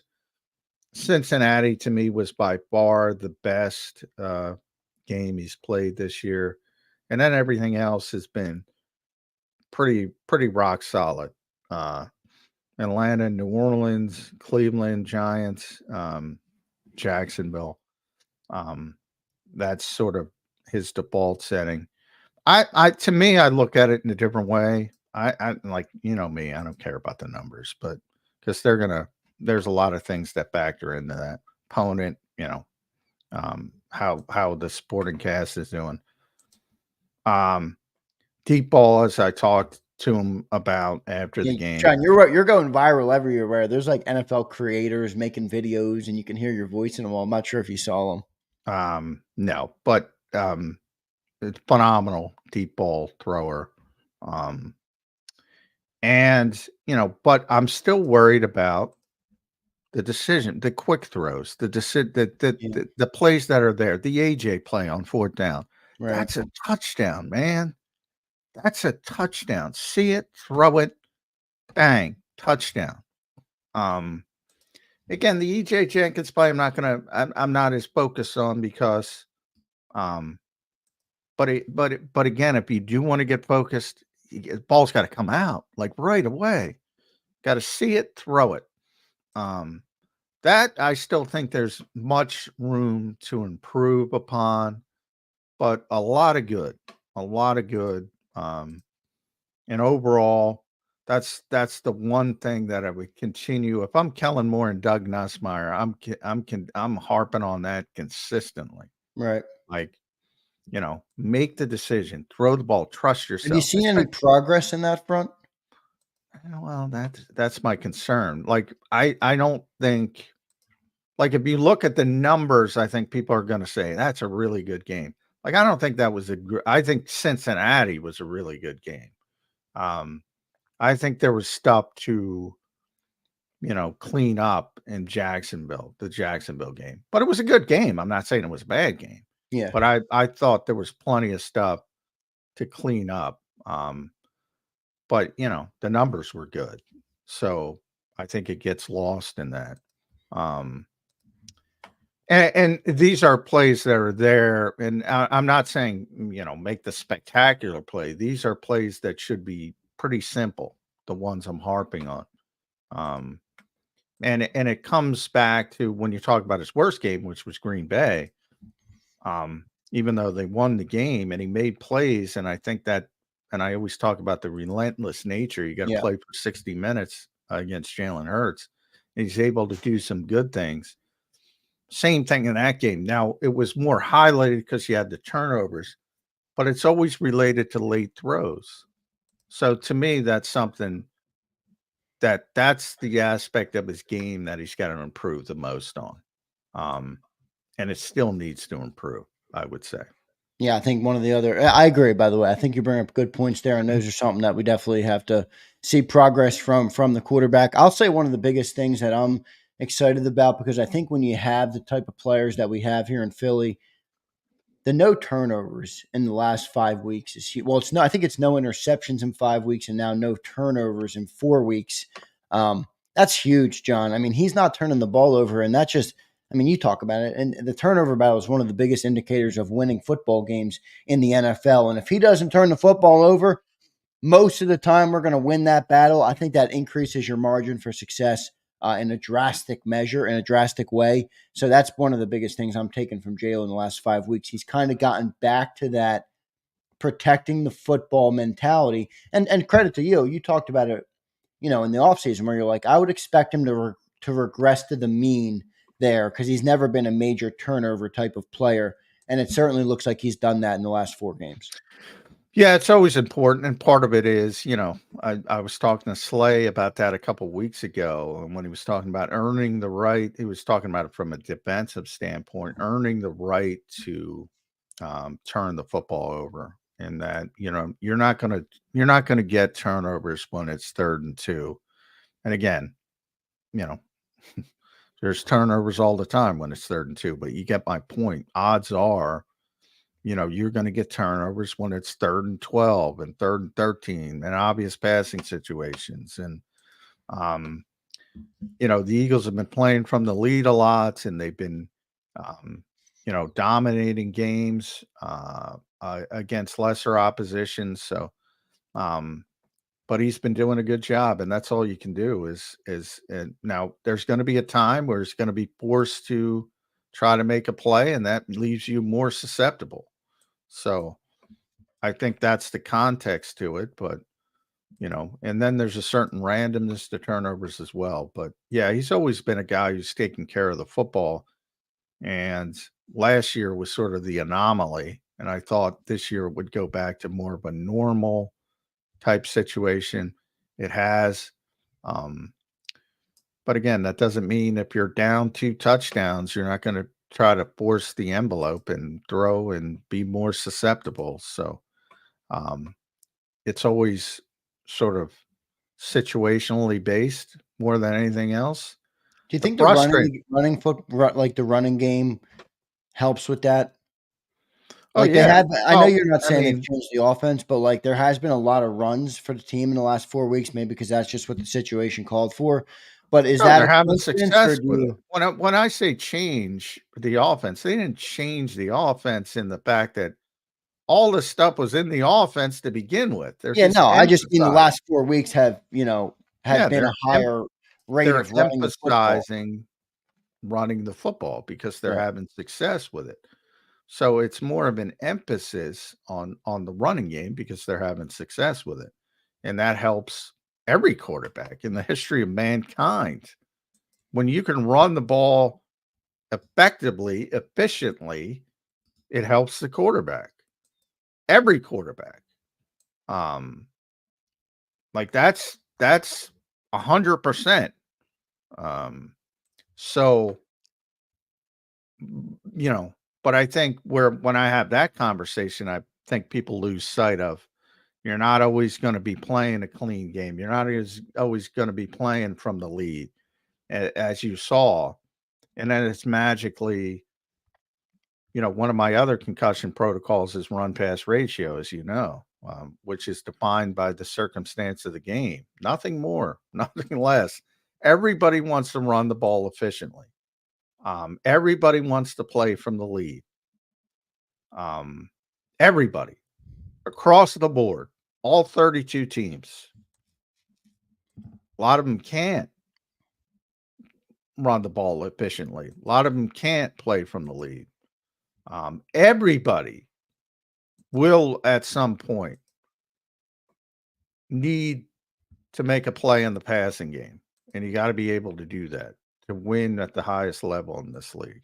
Yeah, no doubt. But I think, to his credit, I think he has made some great plays in the passing game in the last couple of weeks. The Devontae drive is phenomenal. Yeah, I mean, can he do it at a high rate? I guess that question's still out there, but we've seen him do it in the past, and that's part of the reason, John, that I liked the running game, because I thought it was giving Jalen kind of a time to settle in. Remember, he does have a new coordinator, everybody, and I think you're starting to see it gel with Kellen Moore a little bit more so now than maybe at the start of the year. I mean, you mentioned the Green Bay game. Well, that was their first game together.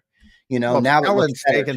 Kellen's taking the play calling back over because they're having success. I'm not saying that, John. No, I'm joking. I'm not. Yeah. I'm joking. I know. I'm not saying you're saying. Do you think, Kellen? Do you think it is starting to gel? Is that a fair thing for me to say? It's starting to look better in the last couple of weeks. Well, Kellen it and certainly Jalen looks. finding Yeah, I mean, I don't know how much is the. They haven't played. I don't know if you've noticed, but they haven't played good teams. No, they haven't. I mean, So, I always say, well, you got to play who's in front of you, but that doesn't mean that they're good opponents. No, yeah. I mean, when they, and I don't even know. No, I think Washington's a good team. And that'll certainly be a test. Obviously, the Dallas isn't what we thought they were going to be, and now it's going to be Cooper Rush. So I'm not sure. And again, this is not, as you point out, you just play bowling pins in front of you and knock it down. That's what you're supposed to do. So there's all positives to that. But yeah, I'm not going to say they've solved anything by beating up on some of the teams they've been beaten up on. I did think the Cincinnati game was valuable because I think that team's okay. They got tested in the Jacksonville game. I think the best thing about the Jacksonville game was the Devontae Smith drive, because it was in the passing game and big plays in the passing game. And they proved they can do that in a big spot when they were leaking oil. I think that was a positive. To me, the stretch, the Washington Ravens stretch, is going to define this team in the regular season. Those are the 3 games that are going to define this team in the regular season. And Baltimore is the one team, Baltimore, it's weird because, they should have a better record than they do. Yes, they definitely should. Because they have one of the most record, like 5-3. I'll look it up real quick. 5 or 6-3. I don't know if they've had their bye, but they're 6-3. Yep. Yeah. They have one of the best offenses in NFL history through from a production standpoint, both in the passing game and the running game in history through the first 9 games. And somehow they lost 3. I don't know how, but I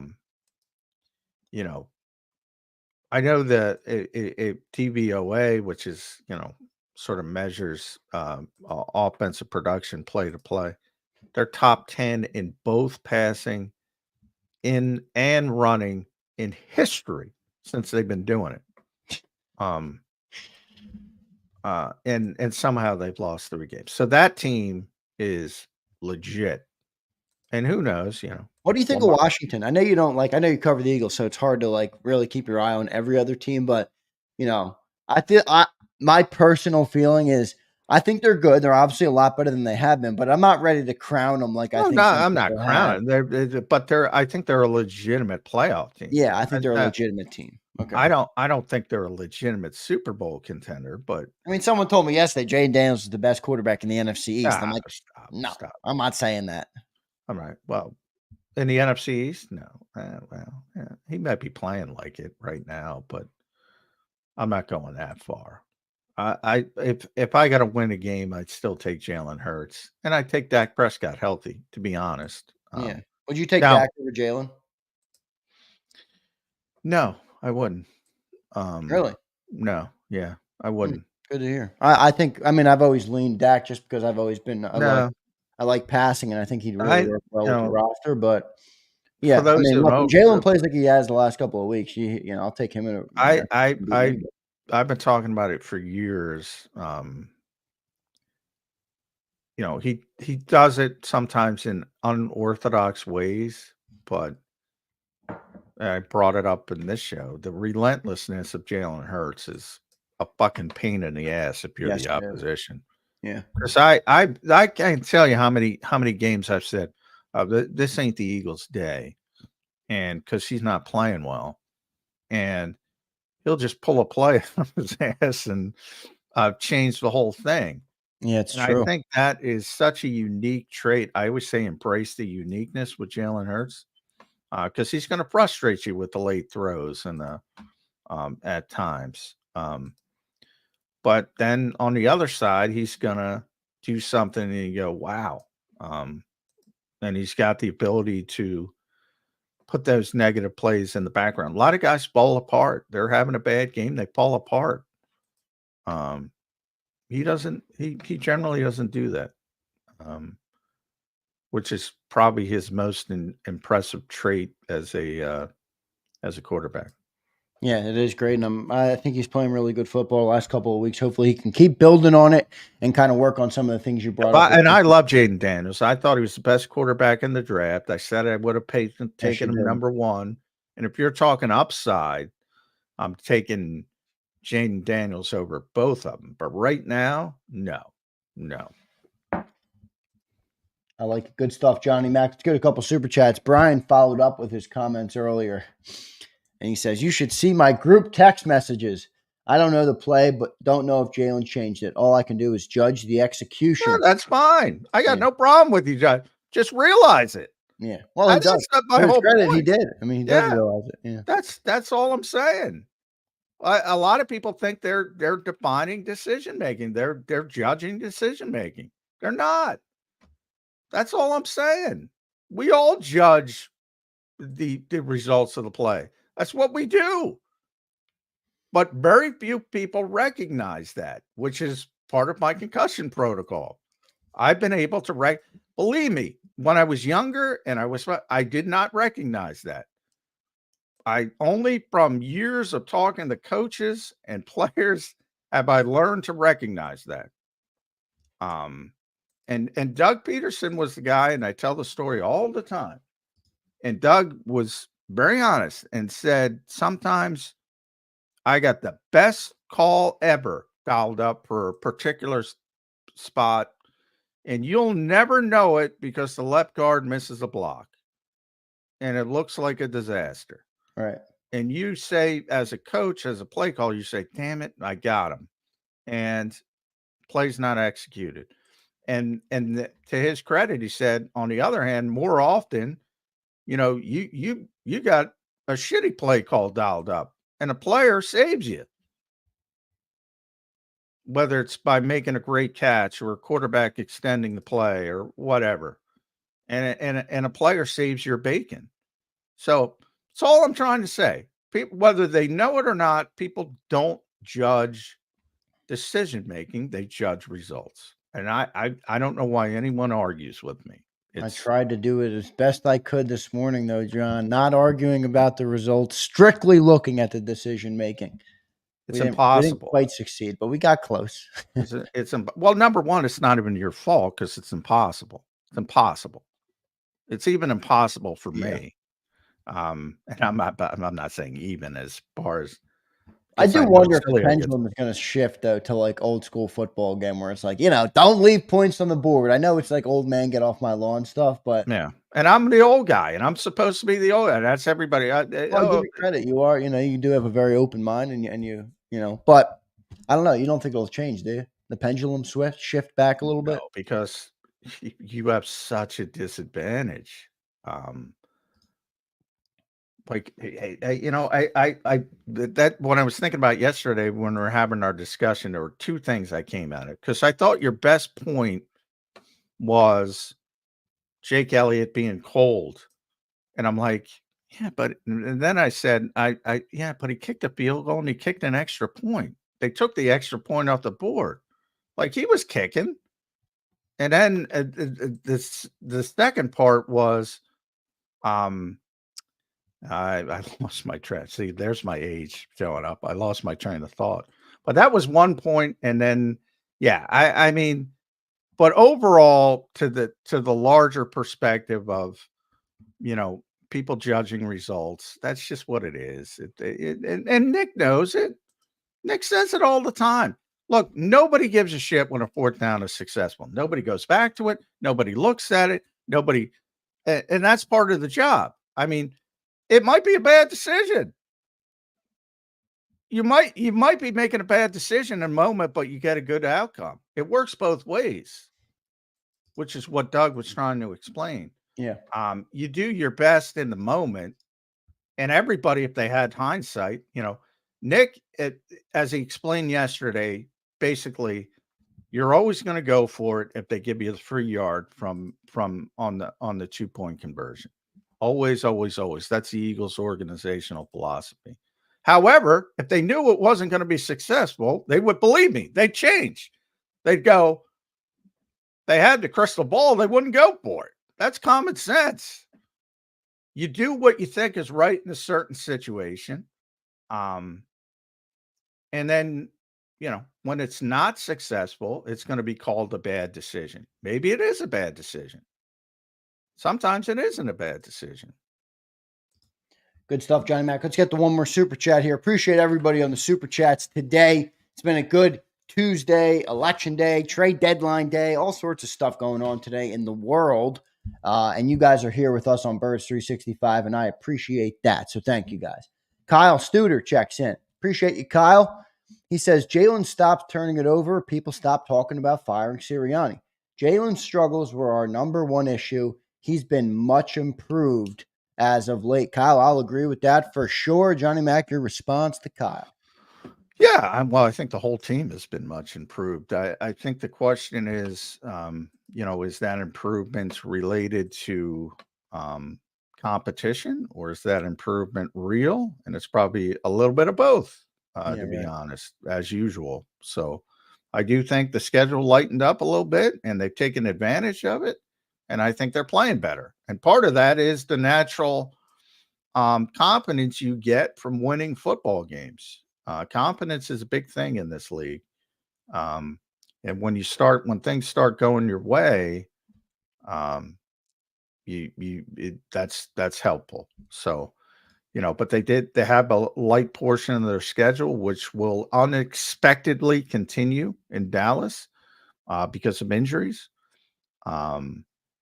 And they've taken advantage of it. And they deserve credit for it. But I'm going to wait to judge this team until November 14th till December 1st. Washington, at Los Angeles, at Baltimore. That's when I think you get the real feel for how good this team is. We know they're good. We gotta figure out how good. Yeah, and the Rams are finding their rhythm. They're back to 4-4, and Matthew Stafford's played pretty good football in the last couple of weeks.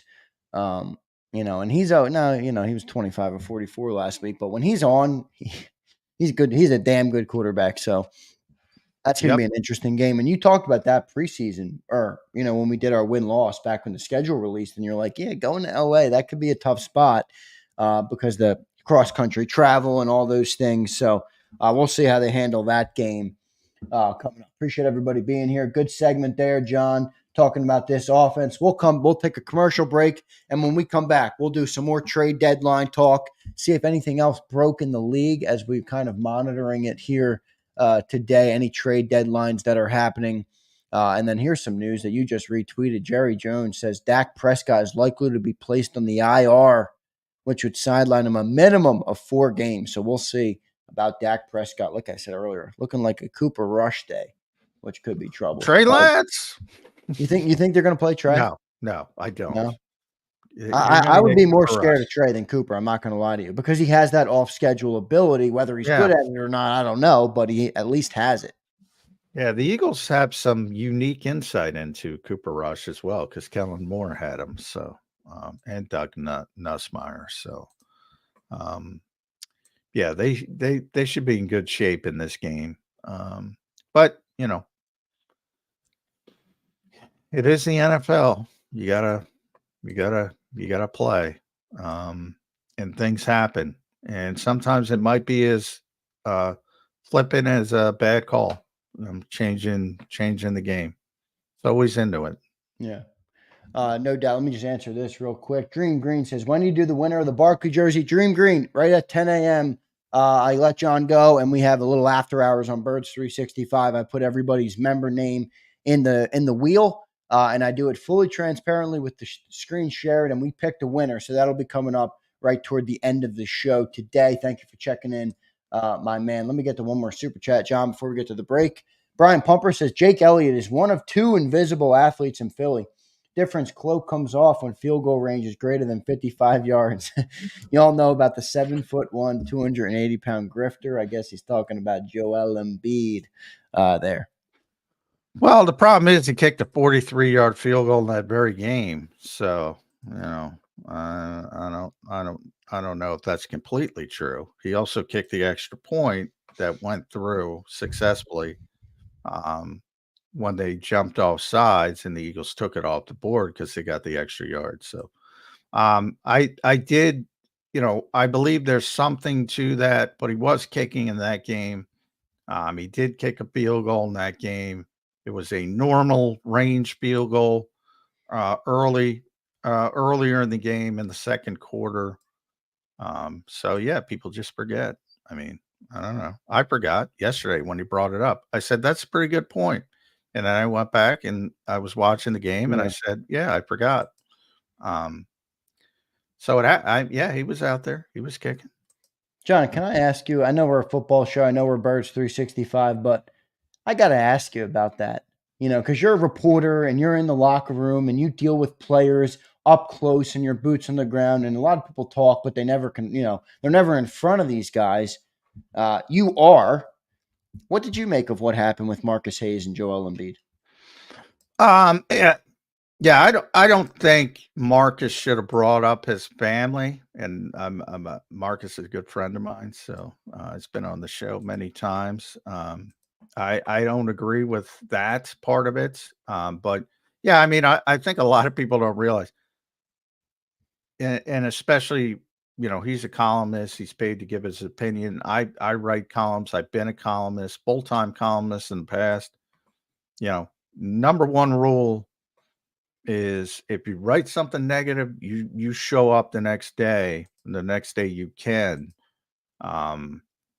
And Marcus did, and Joel pushed him, which is unprofessional as well. But yeah, so for a lot of these people that think, they're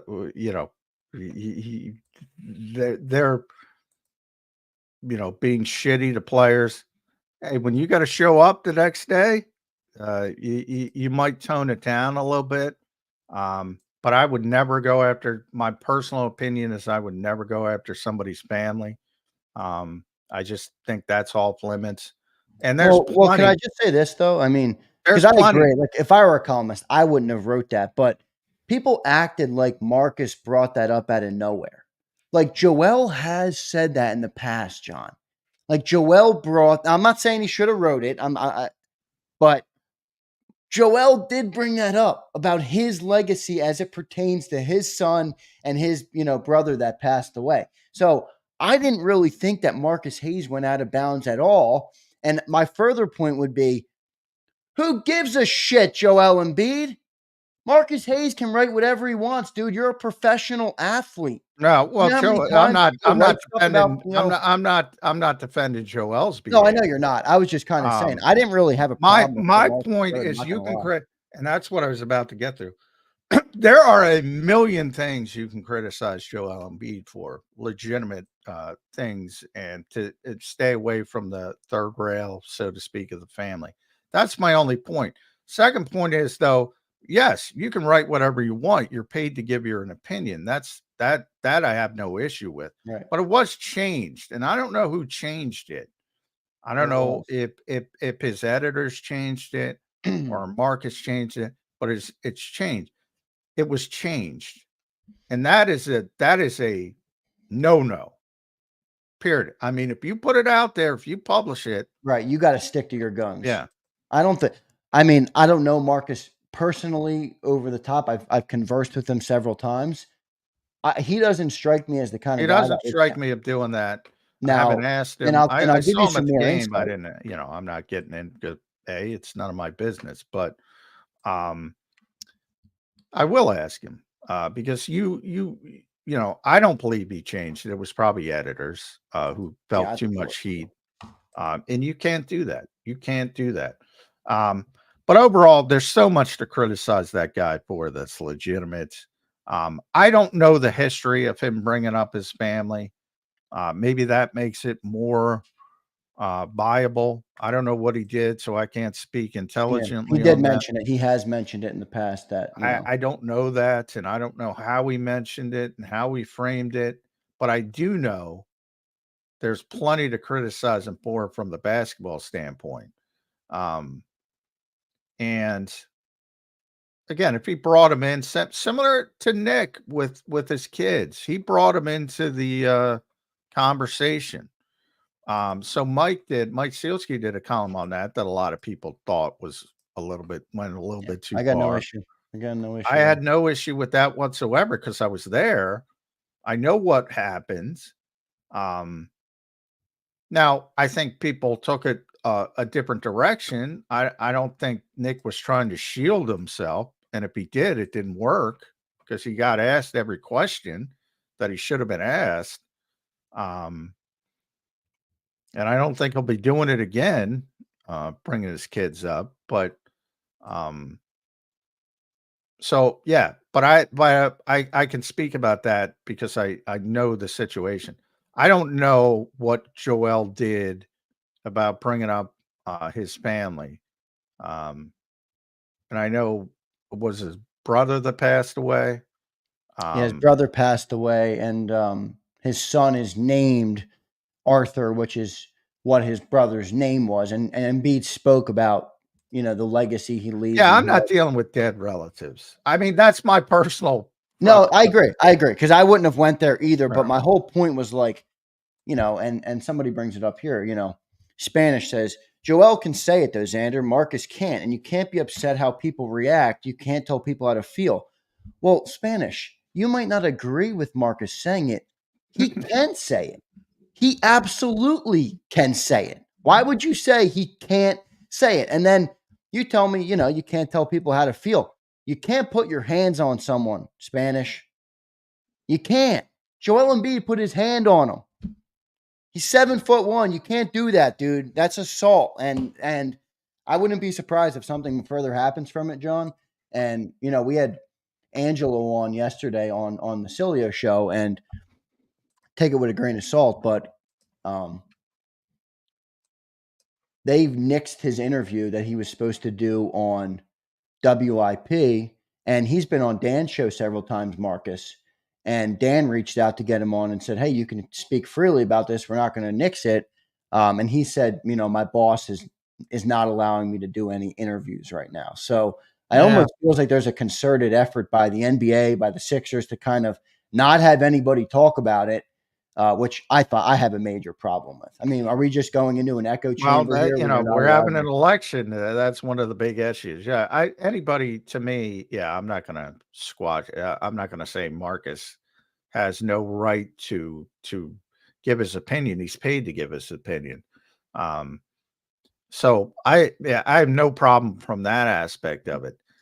Me personally, you ask me personally, I would personally not bring up dead relatives. Yeah, I wouldn't have either, but that doesn't mean he can't do it. No, that does not mean he can't. But again, you also have to understand the current environment as well. We are where we are, unfortunately. So, I mean, there's got to be some savviness from that standpoint as well. Sucks, but that's where we are. And Jason says you can totally put your hands on someone. There's consequences to everything. Jason, I love you, man, but no, you can't. You can if you're willing to accept the consequences. Well, yeah, I think that's what he's trying to say. Crime. Yeah, I mean, you're going to get, if you do it in a meaningful fashion and hurt somebody, you might go to jail. If you do it in that circumstance, you might get sued. You might get suspended. Anybody could do whatever they want, but there are going to be consequences depending on, how bad the situation gets. Yeah. Well, I think Joel is soft as hell, man. I had a major issue with that. I don't care. We can agree that Marcus maybe went out of bounds. Well, he obviously, that's my point. There's so much legitimate criticism to levy at Joel Yeah. Embiid. It's unending. Either way, though, I'm basically. just so surprised that everybody, like, it's unison, like, across. Oh, Marcus Hayes is the biggest Well, asshole, and it's. yeah, I I'm mean, like, what? Joel Embiid comes across as a I, soft pussy to me. I mean, how much? I mean, there's so much. I hate the term virtue signaling because it's become it's become sort of a crutch for people that lob at each other. But there's so much bullshit on social media with people acting holier than thou. And, if you looked into their own life, they'd probably be the worst people in the world. I judge people by two things, Zander, two things. As people get ready to go out and vote. Here's how I judge people. Do you hold the door at Wawa and do you put the shopping cart back? If you can't do those two things, you probably suck as a person. And I don't care. John, I'll agree with you on both fronts. I don't care how many Ukrainian flags you put up in your social media and how much activism you do. And if you turn around and you can't do simple everyday shit to have common courtesy to fellow human beings, you're probably a bad person and you're probably full of shit. And I say that part facetiously, but it's kind of real. It kind of works. It's really real. I agree. I'm 100% with you on that. It kind of works. And, I would, my lone advice to people today is to focus more on the little things and stop worrying about arguing with people on social media.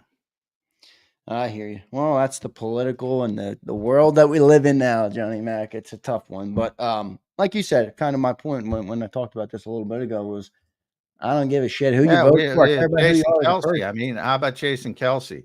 Now that, but I think a lot of people don't know because Jason's become this big. Jason's a freaking hothead, man. Jason gets angry. Well, you saw it at Penn State last weekend, yeah. Which was another stupid move, by the way. Yeah, that kid's lucky he's freaking alive. And he, but to be able to do that to people, and everybody's defending Jason Kelsey, and they should. But and he's now become a celebrity, unfortunately. So he's got to be aware that these situations. Yeah, I mean, he signed a $100 million podcast deal, John. Yeah. He's got to be aware that these situations are going to happen. So he's either got to scale it back and stop being a man of the people or get some security to take care of assholes like this. Because there are people that are just awful and they're going to do that shit. And they got their cameras out. It's sad, really. Sad. Yeah, it is. And Jason should not have gone down that route. I mean, come on, Jason. Like I just said, Doc sent a $100 million podcast deal. Let the fucking college kid who probably doesn't have shit going for him say whatever the hell. Call him Travis. He doesn't even know who he is. Yeah, I'm pretty sure he's got no shit going for him. These people got to be bigger people, and they're not. But anyway, I digress. We'll move on, and we only have 5 minutes left on the show. I'm going to take a break, but appreciate everybody being here today. John, last couple minutes here on the trade deadline. Over under half a move made today. Will the Birds make a move, Johnny Mac? I'm going 49. I'm going to go Nate Silver. I'm going to go 40. What a grifter he is, by the way. But anyway, 49% under. 51-49. 49% under. So you think no move is coming today? 49%. It's 50-50. All these grifters predicting it's 50-50. Shut the fuck up. You've been doing it for 4 months. Pick somebody. Yeah. So I'm grifting 49% under. No trade. Now I'm going no trade. I don't think there's much to do. I don't either. And if there is a trade, it's going out, not in. That's what I meant by I don't think anybody's coming here. There is a trade, it's going out, not coming in.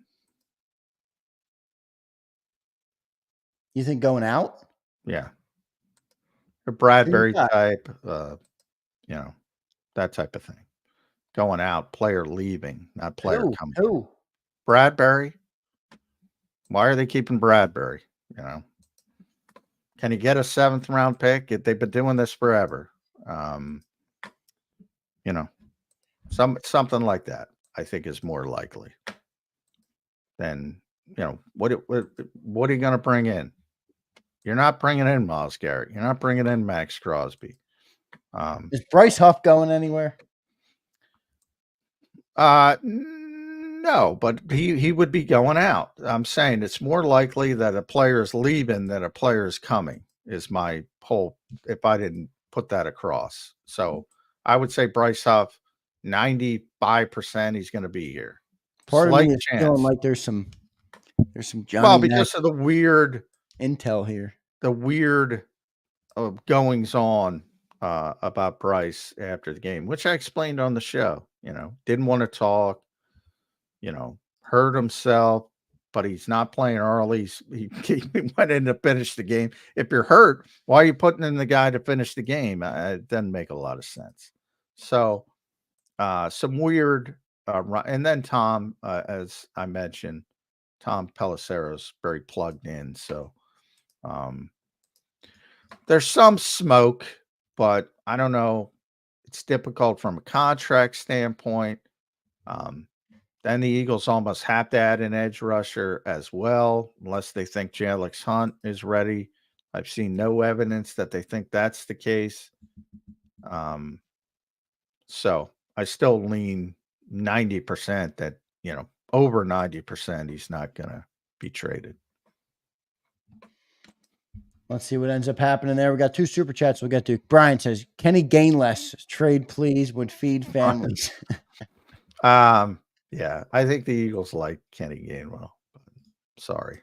Yeah, I don't think they're going to. He follows up earlier. He said, when does Marcus Hayes visit the show, and does he load up in a full body cast and wheelchair? I don't know about that, but I'd love to get Marcus on. I don't like I said, I did see Marcus at the game. He was not in a full body cast in a wheelchair. So he's not selling the situation, if that's what you're implying. No, but I would hope his employer protects him, because I think it's complete bullshit.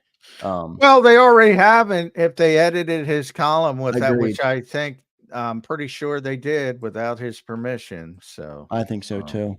That is bullshit in this industry. That is awful. Yeah. Do you have any issue with the way there's no protection of the rights for journalists? I mean, I know people like to shit on journalists because it's a fun thing to do. But it's a pet peeve of mine. It's insanity. But so many people have ruined our industry. I get it. Like, activism is not journalism, but the vast majority of newspapers in this country have turned into activists. So people don't trust actual journalists. We get lumped in. I try to be as objective as possible. Nobody's 100%. And football is far less important, and sports in general is far less important than real issues. But if you hear somebody call themselves an activist journalist, they're not a journalist. And I don't care what wingnut side you're on. Yeah, no, you're right. They're peddling whatever they believe, whatever side they are. You're not a journalist. Stop it. And these people are getting hired at the New York Times and the Washington Post. I'm sorry. I agree with what you're saying. I don't think that's what Marcus Hayes is, though. I think Marcus Hayes is honest. No. I mean, no, that's not columnist. Marcus is a columnist. Yeah. Yeah. And he's a longtime columnist, and he's a good columnist. He's a really good columnist. He keeps people talking all the time.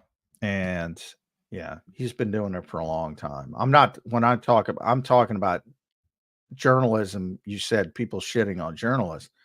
They do, and it's a pet peeve of mine, but I get why they do. And that's what I said. If you're an activist, you're not a journalist. So get the hell out of our profession. Call yourself whatever you want, just don't call yourself a journalist. Yeah, because it's polluting the industry. But I will stand up for the freedom of the press. I will stand up for Marcus Hayes, because You can't put your hand on a journalist because you don't like what he writes, or no journal, whatever you want to call him, column. You can't put your hands on him. And I will say that regardless of whether Marcus Hayes is a shit starter, whatever you want to call him in the chat, whether he's an asshole in your opinion for writing that about NBA, that's Well, fine. you know, you're not necessarily an asshole because you're criticizing a player that you like. You know. Yeah, well, but my point, like I said, I wouldn't have wrote what Marcus wrote, but if just because someone writes, and I'm not saying that you, John, I'm just speaking in general. If someone writes something that you don't agree with, that is not a viable reason to lash out at them because that's not freedom. Like just because Well, someone yeah, of doesn't, course. yeah, I mean, People but that's shit what I see on. people go. They're like, oh, well, he shouldn't have wrote that. Okay, good. That's your opinion. You're entitled to have that opinion. That doesn't mean he should be fired or he should be struck by Joel Embiid. That's bullshit. No, well, 90, and I would say this conservatively, 99% of the time, I keep a file of my hate mail. I love it. I love it. Oh, I've been getting great hate mail too recently. I 99% of my hate mail involves people angry because I criticize the player they like. That's all it is. I mean, it's meaningless. I mean, it by the way, it doesn't resonate, but you can keep it coming with the hate mail. But yeah, I mean, it's not you know, if you've been doing this for more than a year, you're well aware you're going to get criticized, and it basically all boils down to you're criticizing someone the criticizer likes because they're a fan or something of that nature. So it really doesn't matter. It tends to roll off our backs. It doesn't matter. But yeah, I mean that nobody, you're not a shit starter because you criticize a member of the Philadelphia 76ers or a member of the Philadelphia Eagles or any other team. It's your job. Sometimes I admit it seems silly because sports is so unimportant in the real world. I don't want to make it out to be it's important from a real world perspective. But when the reason we exist is because people love the NFL and people love the NBA and they want coverage of it. And, you know, you're going to get honest coverage and you're going to get honest opinions. And if you don't like it, you're either looking for a cheerleader, and there's plenty of those. I talk about it all the time. Plenty of those to find. Plenty of avenues to go behind, go to get that. And to those who value objective coverage, that's our audience. Most real reporters, that's our audience. That's who we're trying to service. So, and that's what you should be doing. No matter what you're covering, it could be politics, it could be sports, you know, it could be the Vatican, whatever you're trying to cover. Do it objectively. Truth. Pursue the truth. John, last thing. Trade. Cowboys make a trade. Cowboys acquire wide receiver Jonathan Mingo. Eagles are in trouble. And in 2025 7th, and they gave up from the Panthers. They gave up a 2025 4th round pick. So they swapped from 4th to 7th and acquired Jonathan Mingo. Seems like a little bit of a steep price there based on what some of the other receivers have gone for, but I don't know the contract situation. So I can't speak too much on it, but the Cowboys make a move, an NFC East move here. Yeah, I mean, he's got talent, obviously, you know, young player. So that's what you're thought, you know, if that's, you know, that's a long-term trade. That's not just a short-term trade. So, you know, if he develops into something as a compliment to CD Lamb, probably not going to help him this year, but you know, if you like the player, that could be something Vic Fangio was talking about, getting a foundational piece. So who knows? We'll see how it works out. Yep, no doubt. Johnny Mack, I'm going to let you get out of here. Time for the Saquon Barkley jersey giveaway. Thanks for checking in today, my man. We'll talk to you tomorrow morning on Birds 365. All right, brother? All right, everybody. Have a good day. Thanks, everybody. Good luck. See you, man. Oh, sorry. I cut. You want to say one more thing? I was just saying good luck for the Saquon okay. jersey. Thank you, John Seaman. See ya. There's Johnny Mac joining us on Birds 365. It's time for what everybody is waiting for. And I got a little glare coming in. Let me see if I can fix that. Somebody dropped in a good comment, and they said, can we get some more likes? And we're giving away a damn jersey, and we don't even have any likes on the show. I mean, what's going on, people? We got 137. All right, that's not too bad. I thought it'd be under 100. But, Ryan, I'm with you. We don't have enough likes. Come on, guys. Giving away a jersey. At least hit the like button. Appreciate it. It is after hours time. It's jersey giveaway time. Appreciate everybody checking in, by the way, with the comments. I always appreciate everybody's comments, and that's kind of my point with Marcus, is that I don't care whether I agree with Marcus. That's not the point, because I wouldn't have wrote what Marcus wrote, but he should have the freedom to be able to write that and not be assaulted by a player. Like I said, I don't agree with Marcus, but I appreciate and I will stand up for the freedom of the press to be able to do their job, because I think it's become lost in our country. And it shouldn't be. It shouldn't be at all. And everybody, these athletes can't just do whatever the hell they want. Just like a reporter can't. There's consequences to everything.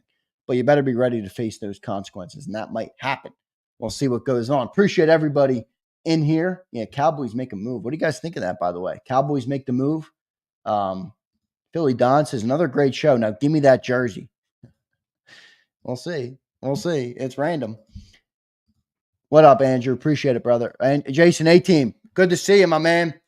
He says, are we going to trade someone away, Big Z? What player would you give away, and what player you think the Eagles would give away? I don't know. I got to be honest. I was surprised to see that report from Tom Pelissero. That, like I said, this is not a guy that's Bleacher Report he's plugged in with the NFL. Like, he broke the Dallas news. He is plugged in with the NFL. So it's interesting that he put out Bryce Huff out there. I didn't even think Bryce would be an option, because the dead cap hit's $37 million. So, I didn't see it, but shoot, if Tom Pelissero said it, I think maybe, I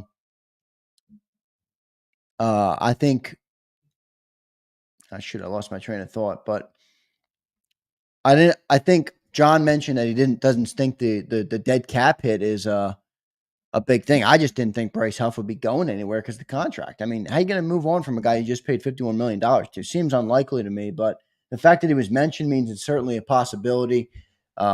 And we'll see what ends up happening with that. I don't know who they'll go for, though, Jason. I'll bring it back up real quick. I thought Zadarius maybe would have been a good move, but like I said earlier, Jason, I'm kind of like at a point where I'm done with the dudes on the other side of their prime, and you're hoping you can get something out of them late in their career because they're not, living up to the expectation where they are. I'm kind of done with those types of players, and which is why I was interested in one of the younger guys that might have been acquired, but I don't know how many of them are left, and I don't know what Howie would be willing to pay for one of them. So, we'll see. Let me turn on members only mode. For those who are not a member, Spanish, you're not a member.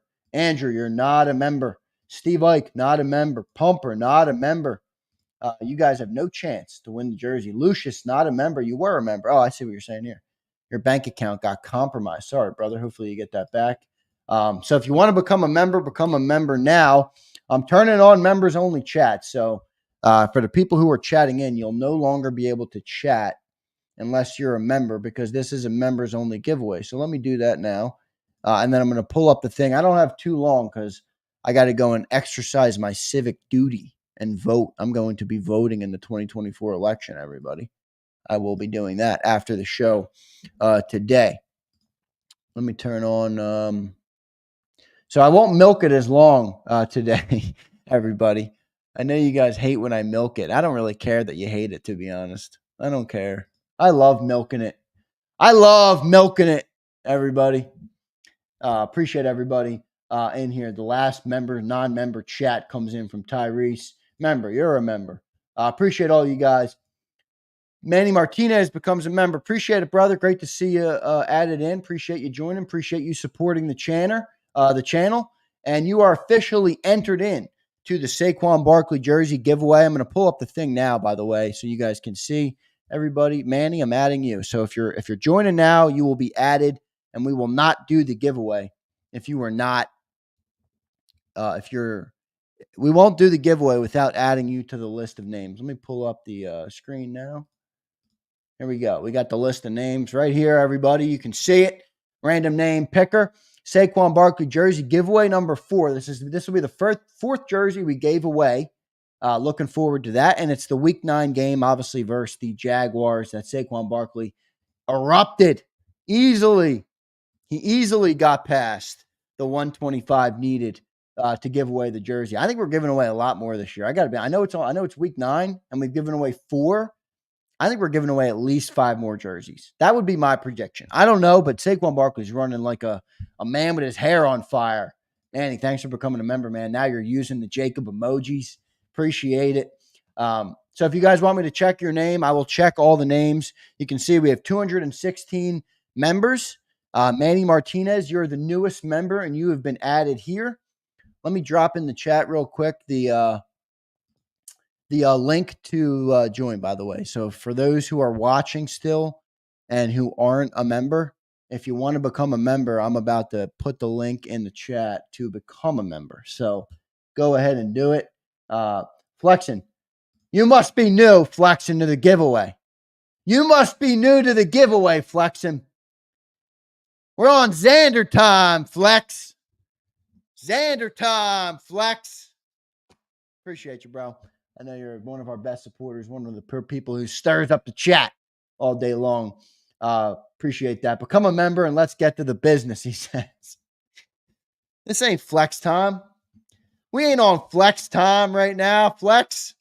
We're on Zander time, my man. This freaking glare is driving me crazy. Ryan, I'll check for your name, brother. I'm sure you're in there, but I'll check for you. Despite Flex wanting to be on flex time. There you are, Ryan. You see it highlighted in yellow there. You're on there, brother. Big Z time. There you go, Flex. D. Hughes says Zander time. Yes, sir. We will do a little quick way. Justo Munoz, thanks for the $2, man. I'm pretty sure you're in here because you are a member. Let me search for you. There you are, Justo. See it highlighted in white and yellow right there. There's Slager, my man Slager. Mike 07, I saw you in here. Crowley, you're on there. Bleed Green, I know you're in here. There you go. I hope, by the way, I can't, this was never a rule. So Dream Green, there you are, brother. I know you're in here. I hope the guy that wins today is James Jones. There you are, brother. I hope the guy that wins today is in here. We haven't had one where they're in the chat yet.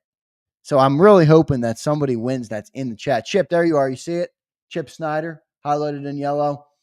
Who else wants me to look? James Jones, I searched for you. You saw it. I'll search for Flex because Flex thinks we're on flexing time. There's Flexing and Steppin'. He's in here. Game Time Brian's in here, our resident Cowboy fan. Hopefully the winner is here. Yeah, no doubt. James McBride, I'll search for you because I know you became a member, I think, last week. James McBride, there you are, brother. See it highlighted in yellow? Boom. Got you. Akbar, I don't know if you're in here, but I know you became a member, I think, yesterday. Akbar, there you are, brother. Sean became a member this week on Monday. Sean's in here. Josh B. Appreciate everybody in here. If anybody needs me to search, I will search and appreciate it. Bob says the polls close in 10 hours. Don't worry, Bob. I'll be there, man. I'm voting. I am voting. Miz, what's up, Miz? I'll search for you, brother. Miz, there you are, man. Boom. Where's Twiz? Is Twiz in here? Twiz the Jig is on the list. I don't know if he's in the chat, but he's on the list. There's Akbar. What's up, my man? Dank Bird Gang. I'll search for you, brother. Dank Bird Gang 52. There he is, the legend. What's up, brother? Great to have you in here. Anybody else need me to search for him? I will search for him. Just got to put the comment in the chat. And for anybody that wants to join, I shared the link in there. I'm going to give you like 5 more minutes tops, and then we'll pull the jersey. Let me pin that real quick. The thing is pinned already at the top, I think. But, sometimes people don't know how to use these. A lot of non-tech savvy people in the world. Well, don't worry, I'm not criticizing you guys. I deal with them all day between Cilio and John and all the people that we've had in the past. I mean, shit. There's a lot of non-tech savvy people, which is interesting because it's such a tech world. But here we go. Vote for Pedro. I like it. Slager, appreciate you getting that merch, by the way. Hopefully you like it, man. You got the polo. And you got the hat. Thanks for doing that. Abe, I'll check for you, brother. Abe, I know you're on here. There you are, Abe. The legendary Abe, who looks dope as hell in his JAKIB hat on the post-game show. Yeah, Dream Green, bunch of dinos. Oh, my God, Flexen, this is a hilarious comment. I can only imagine how Sills text. Yes, he is one of the worst texters you'll ever see, Flex. I mean, it's a joke. Philly Don, look at that. He gifts a membership. So let me go into the chat and see who was given the membership. Kev the Creator, it says, was gifted a membership by Philly Don. So am I adding in Kev? I'm adding in Kev, right? Adding in Kev the Creator. I almost feel like that should be another entry for Kev the Don, or for Philly Don, but it's going to be Kev. What is it? Kev the Creator, it said? Is that what it was? Kev the Creator? Let me look. Yeah, Kev the Creator was gifted a membership, so we got him in there. And then El Yep, I'll search for you. L.Yepa, there you are. See it highlighted right here? Boom, you're in here. Yep is in. I got him. I think I got everybody. I mean, I don't see anybody else asking me to look for him. I know you guys are here. I will roll through the list of names, though, so you can see there's 217 members after Philly Don members, one more up, and we also had Manny Martinez join. Justo, you're in there, or Justo? Am I in there? Senor! There you are, Senor. Senor Football in the building. He's on here. Yeah, Jason, you're right. I was thinking of switching to that, but don't worry. I'm going to do something for the legend members. I know I've been saying that. I'm going to send everybody who's a legend member is going to get a JAKIB Care package. I just got to get a couple things together before I can do it. You know, I'm a little tight, but I got to figure it out here. Takeem, you're on there. You see, you're the first. You're at the bottom, bro, because you were. I mean, and I always shuffle the deck, but you're at the bottom because you were one of our first members. Actually, let me just look because I think Takeem's been a member for like 20 months. Takeem, you're a legend, Takeem. You're a legend, Takeem. Thanks for being a member, man. A legend member is basically just $25 a month. It's just supporting JAKIB in a big way. I always follow you guys on the social platforms. Ian East, people supporting JAKIB in a big way, and we appreciate the hell out of those who do it. Jason A-Team is a legend member, so thank you, Jason, for being a legend member. Handsome Hustler, you're on here. All right, let's do this thing. 10:18 and 46 seconds. I'll give another minute and 15, so if you want to get your memberships in, do it now. We still have 344 watching, which is great. Appreciate you guys. Nice, Sliger. Great stuff, man. I also added another poll. I think you're a golfer, Sliger, if I'm not mistaken. You know, Joe Whip requested the golf poll. I don't know if Joe Whip is in here, but he got the golf polo, which they only make it in white, which drives me crazy, Sliger, because I'm not a huge white polo guy. I think they look weird on me. I just don't like them. But just need you to say my full name. This guy wants me to say his name. I'll search your name. How about that? Deep Fried. Deep Fried. There you are, bro. WCBJJ becomes a member. What's up, my guy? Awesome, Sliger. Awesome, man. Got the black polo. Appreciate that. Is $2 enough for me to say it? What do you guys think in the chat? Should I say it? Deep Fried Coochie. It's a weird name.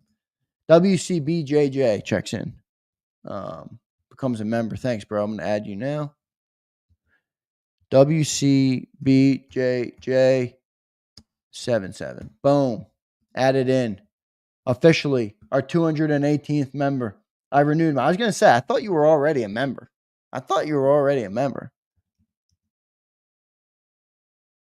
Yeah, see, there's two of you in here now. Yeah, I didn't even need to add you. I was going to say, you were already a member. That's why I thought it might have just renewed, like literally now, because you were already in there. And I just pulled the thing like a second ago from the list of the names. What brand shirt? I think they're all Adidas.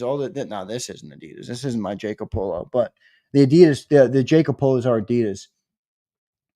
Pronounced Deep Fried Coachy. I like that. Who just asked me to search for him? Didn't somebody ask me to search for him?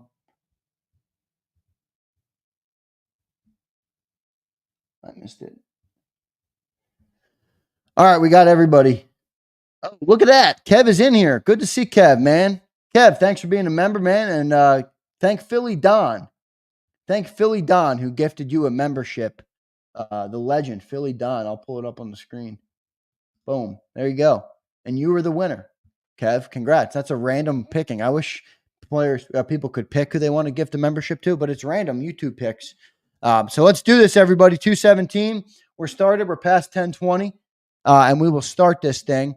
Here we go. We got one winner. Okay. No substitutes. The countdown is 10 seconds. Your list of participants has 217 names. I will scroll through them. Kev, Manny, Rock. I'm not going to read everybody. Akbar, there you are, bro. Josh B's in here. Miguel Lara, the legend, Miguel Lara. He is our longest standing JAKIB member. Takeem.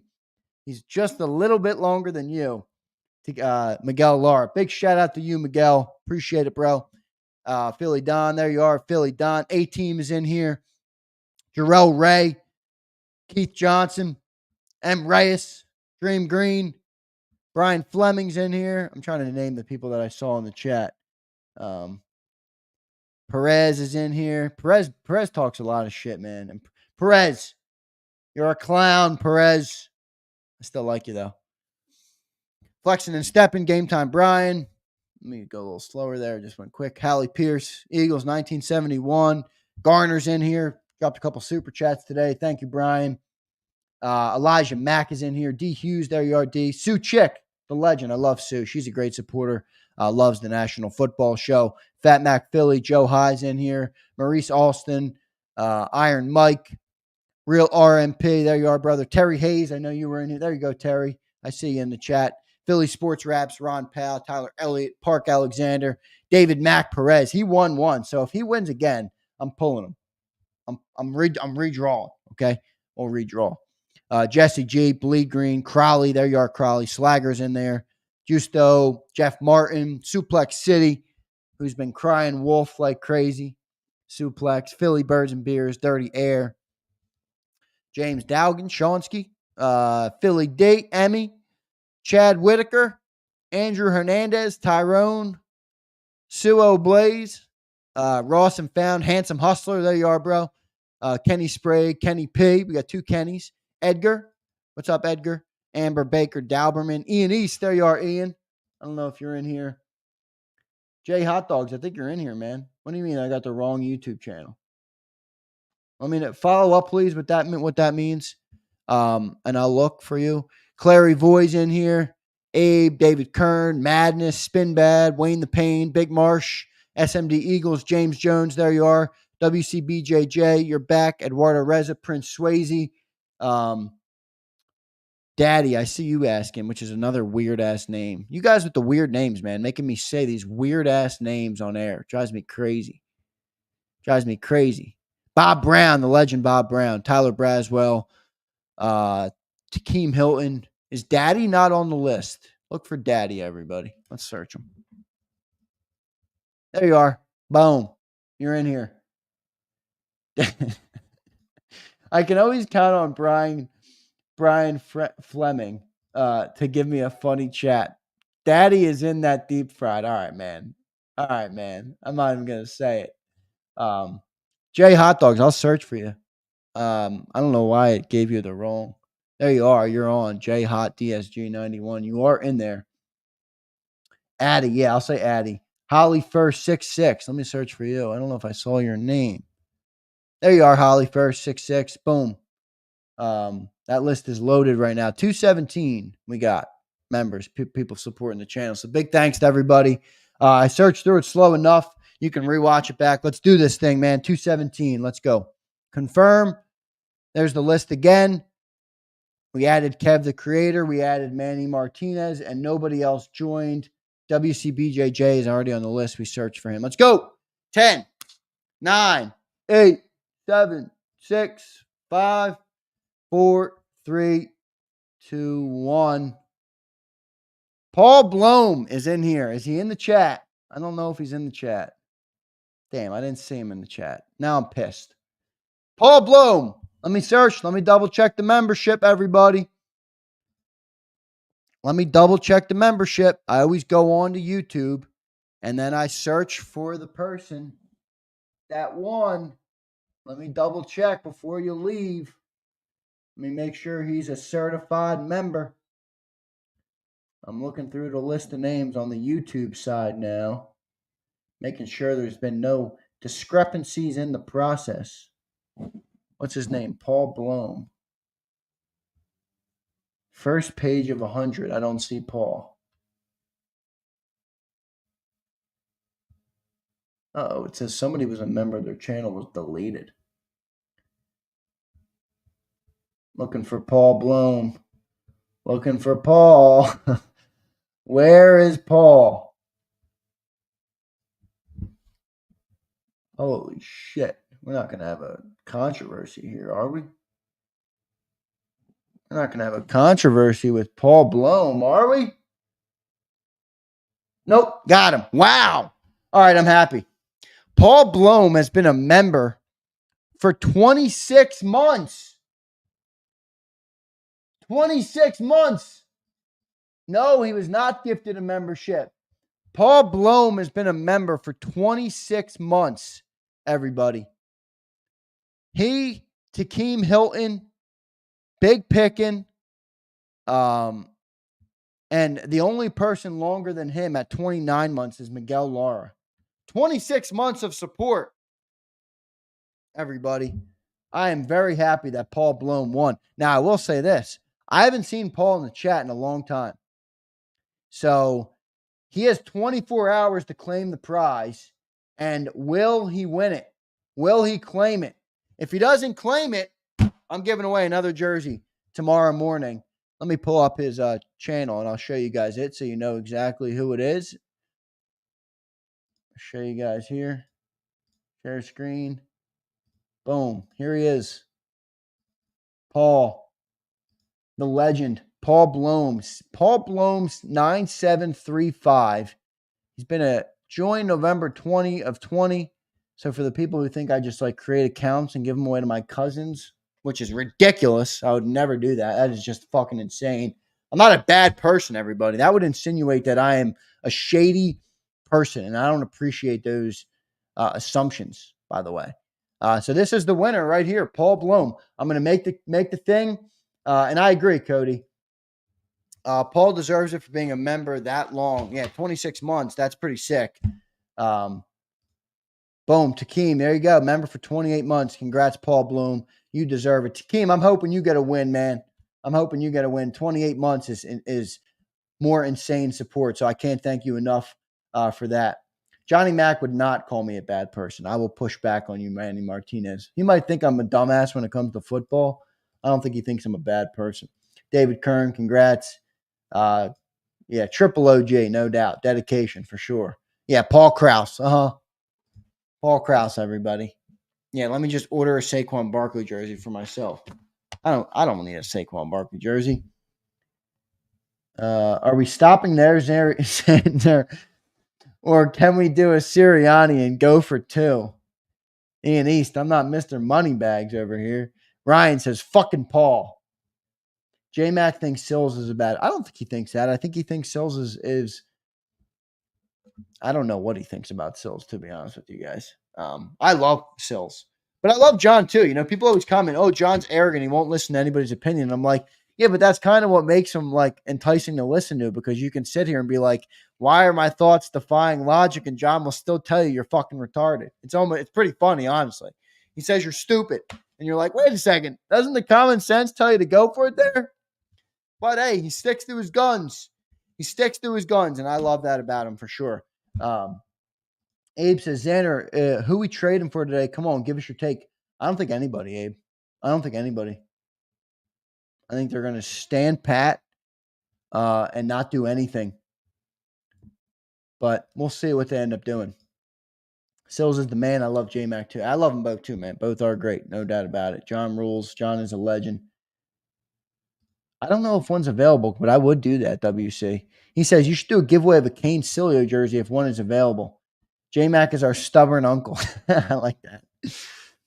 People have to remember J-Mac isn't an Eagles fan, so he could care less. Well, Cilia is not Crawley either. Cilia is not at all. I mean, he likes the people that watch his show because I do think that we have great viewers. But, you know. All right. I'm going to make the membership. It's 10:30. I got to get out of here because I'm going to cast my vote, everybody. You guys want to hear who I'm voting for, or you guys are going to cry wolf? So many people. I mean, it's crazy what we've reached where it's like you can't even say any. You can't even like say who you're voting for anymore because everybody like half the people will praise you and half the people will like hate you and think you're a bad person because you don't vote for them. Like, wake up. Wake up. You guys want to hear it? You guys want to hear it? Dirty air. Guess. Dirty air. I'd like to see if you're right. I've said it on the show before. I'm not shy about it. I don't care. I think it's ridiculous for people to, make such a huge deal about who someone votes for. I think it's insane that you can make judgments about a person based on who they vote for. Yep. Dirty air. I'm waiting for your guess.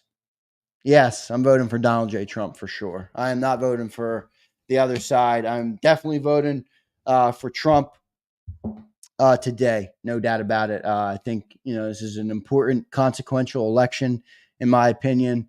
And whether you vote like me or not, I don't care. I really don't care. But I would urge everybody to go and vote. I mean, I think you should exercise your right. But I'm voting for Donnie J for sure. No doubt about it. Give me Donald J. Trump all day. Dirty air. Appreciate you guessing correctly. Deep Fried drops another $2. He just wants me to say, Takeem,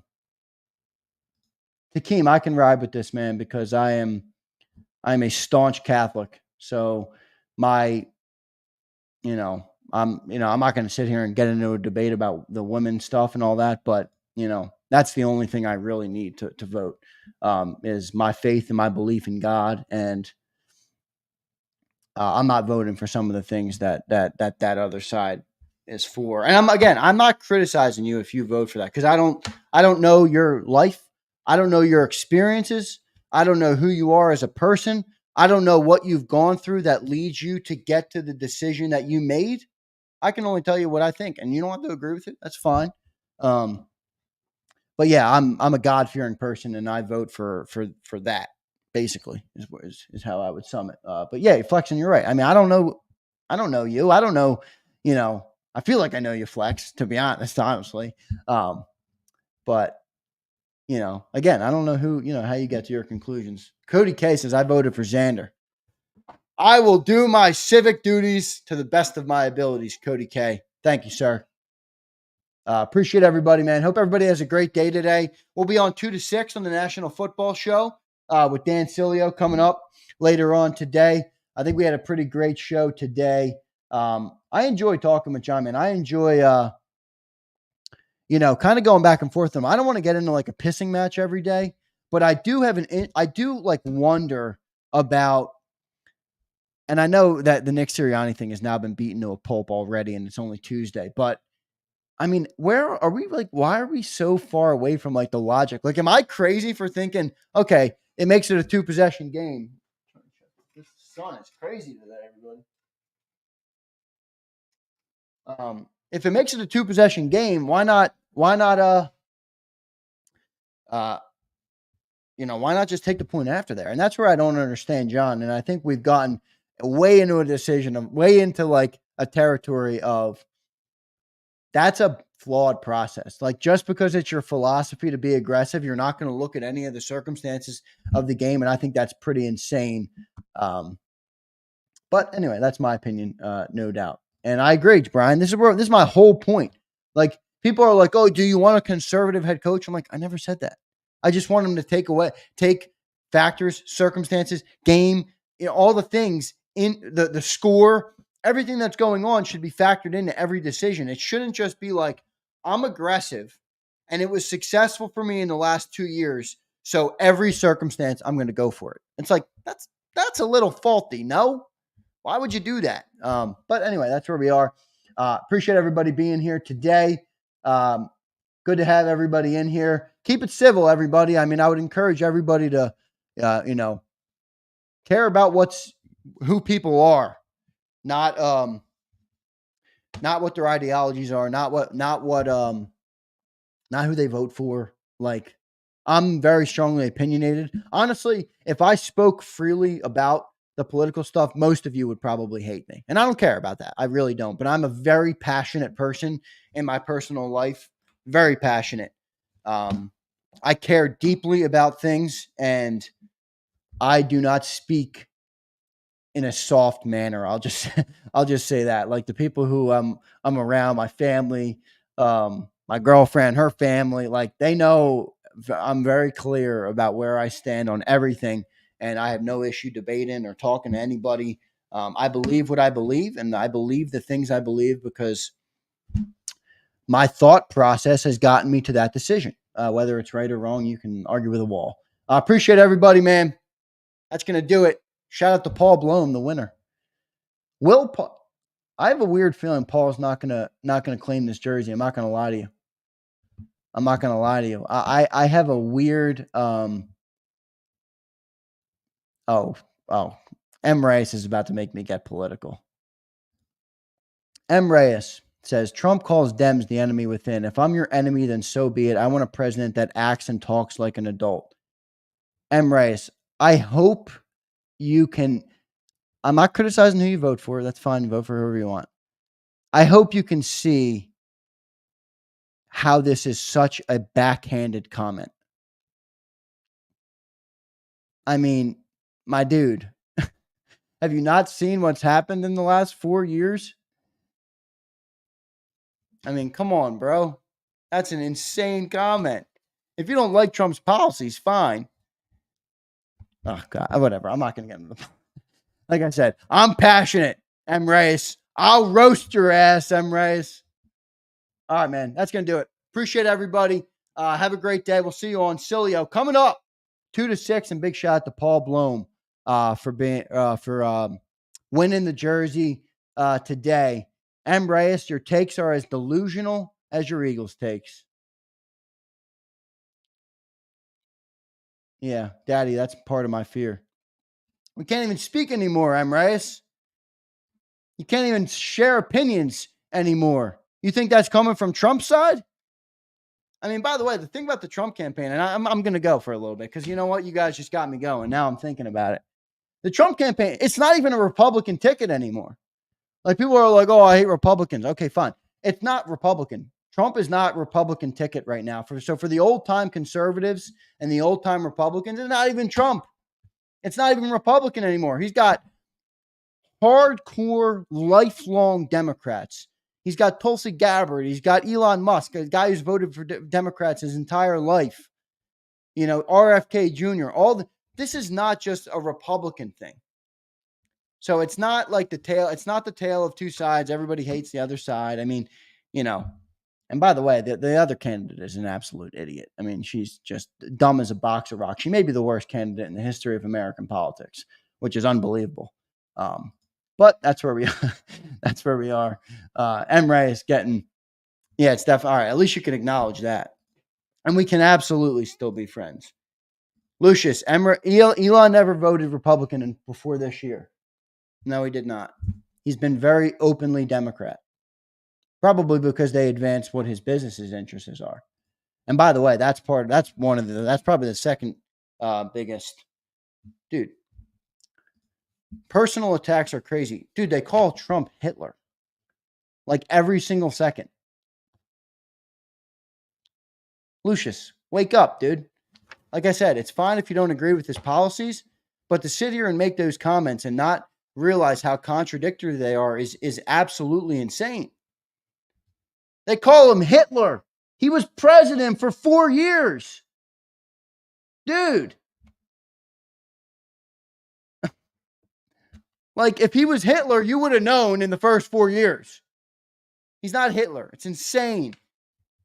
The commentary is insane from, in a way from both sides, but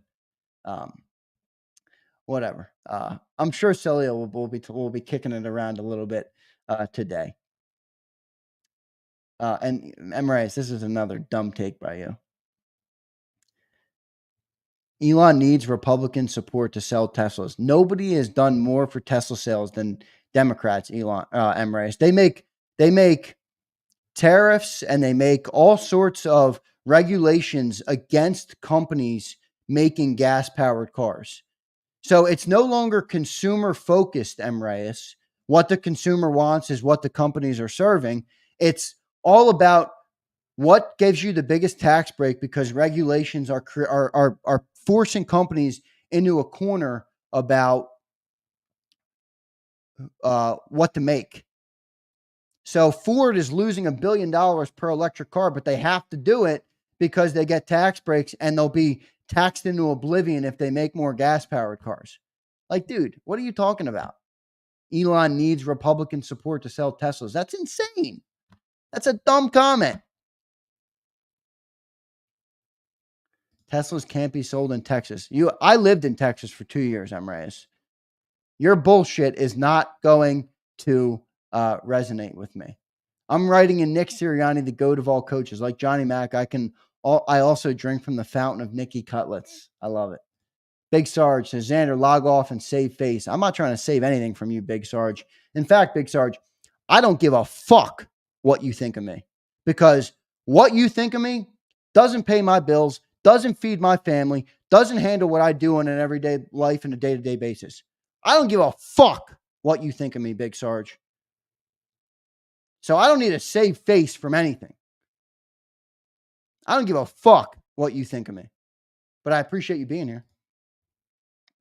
All right, everybody, that's going to do it. I'm going to go and cast my vote in the 2024 election. Appreciate you all watching. M. Halpin says, who won? Paul Blome won. And there's his channel. He won, and he's been a member. The reason I'm kind of happy that he won is because he's been a member for 26 months. And you can see I just pulled it up. This is the list of people. There's Paul Blome, 26 months. He joined 26 months ago, which is pretty insane. So I have a weird feeling he's not going to claim it. I'm not going to lie to you guys. I don't think he's going to claim it.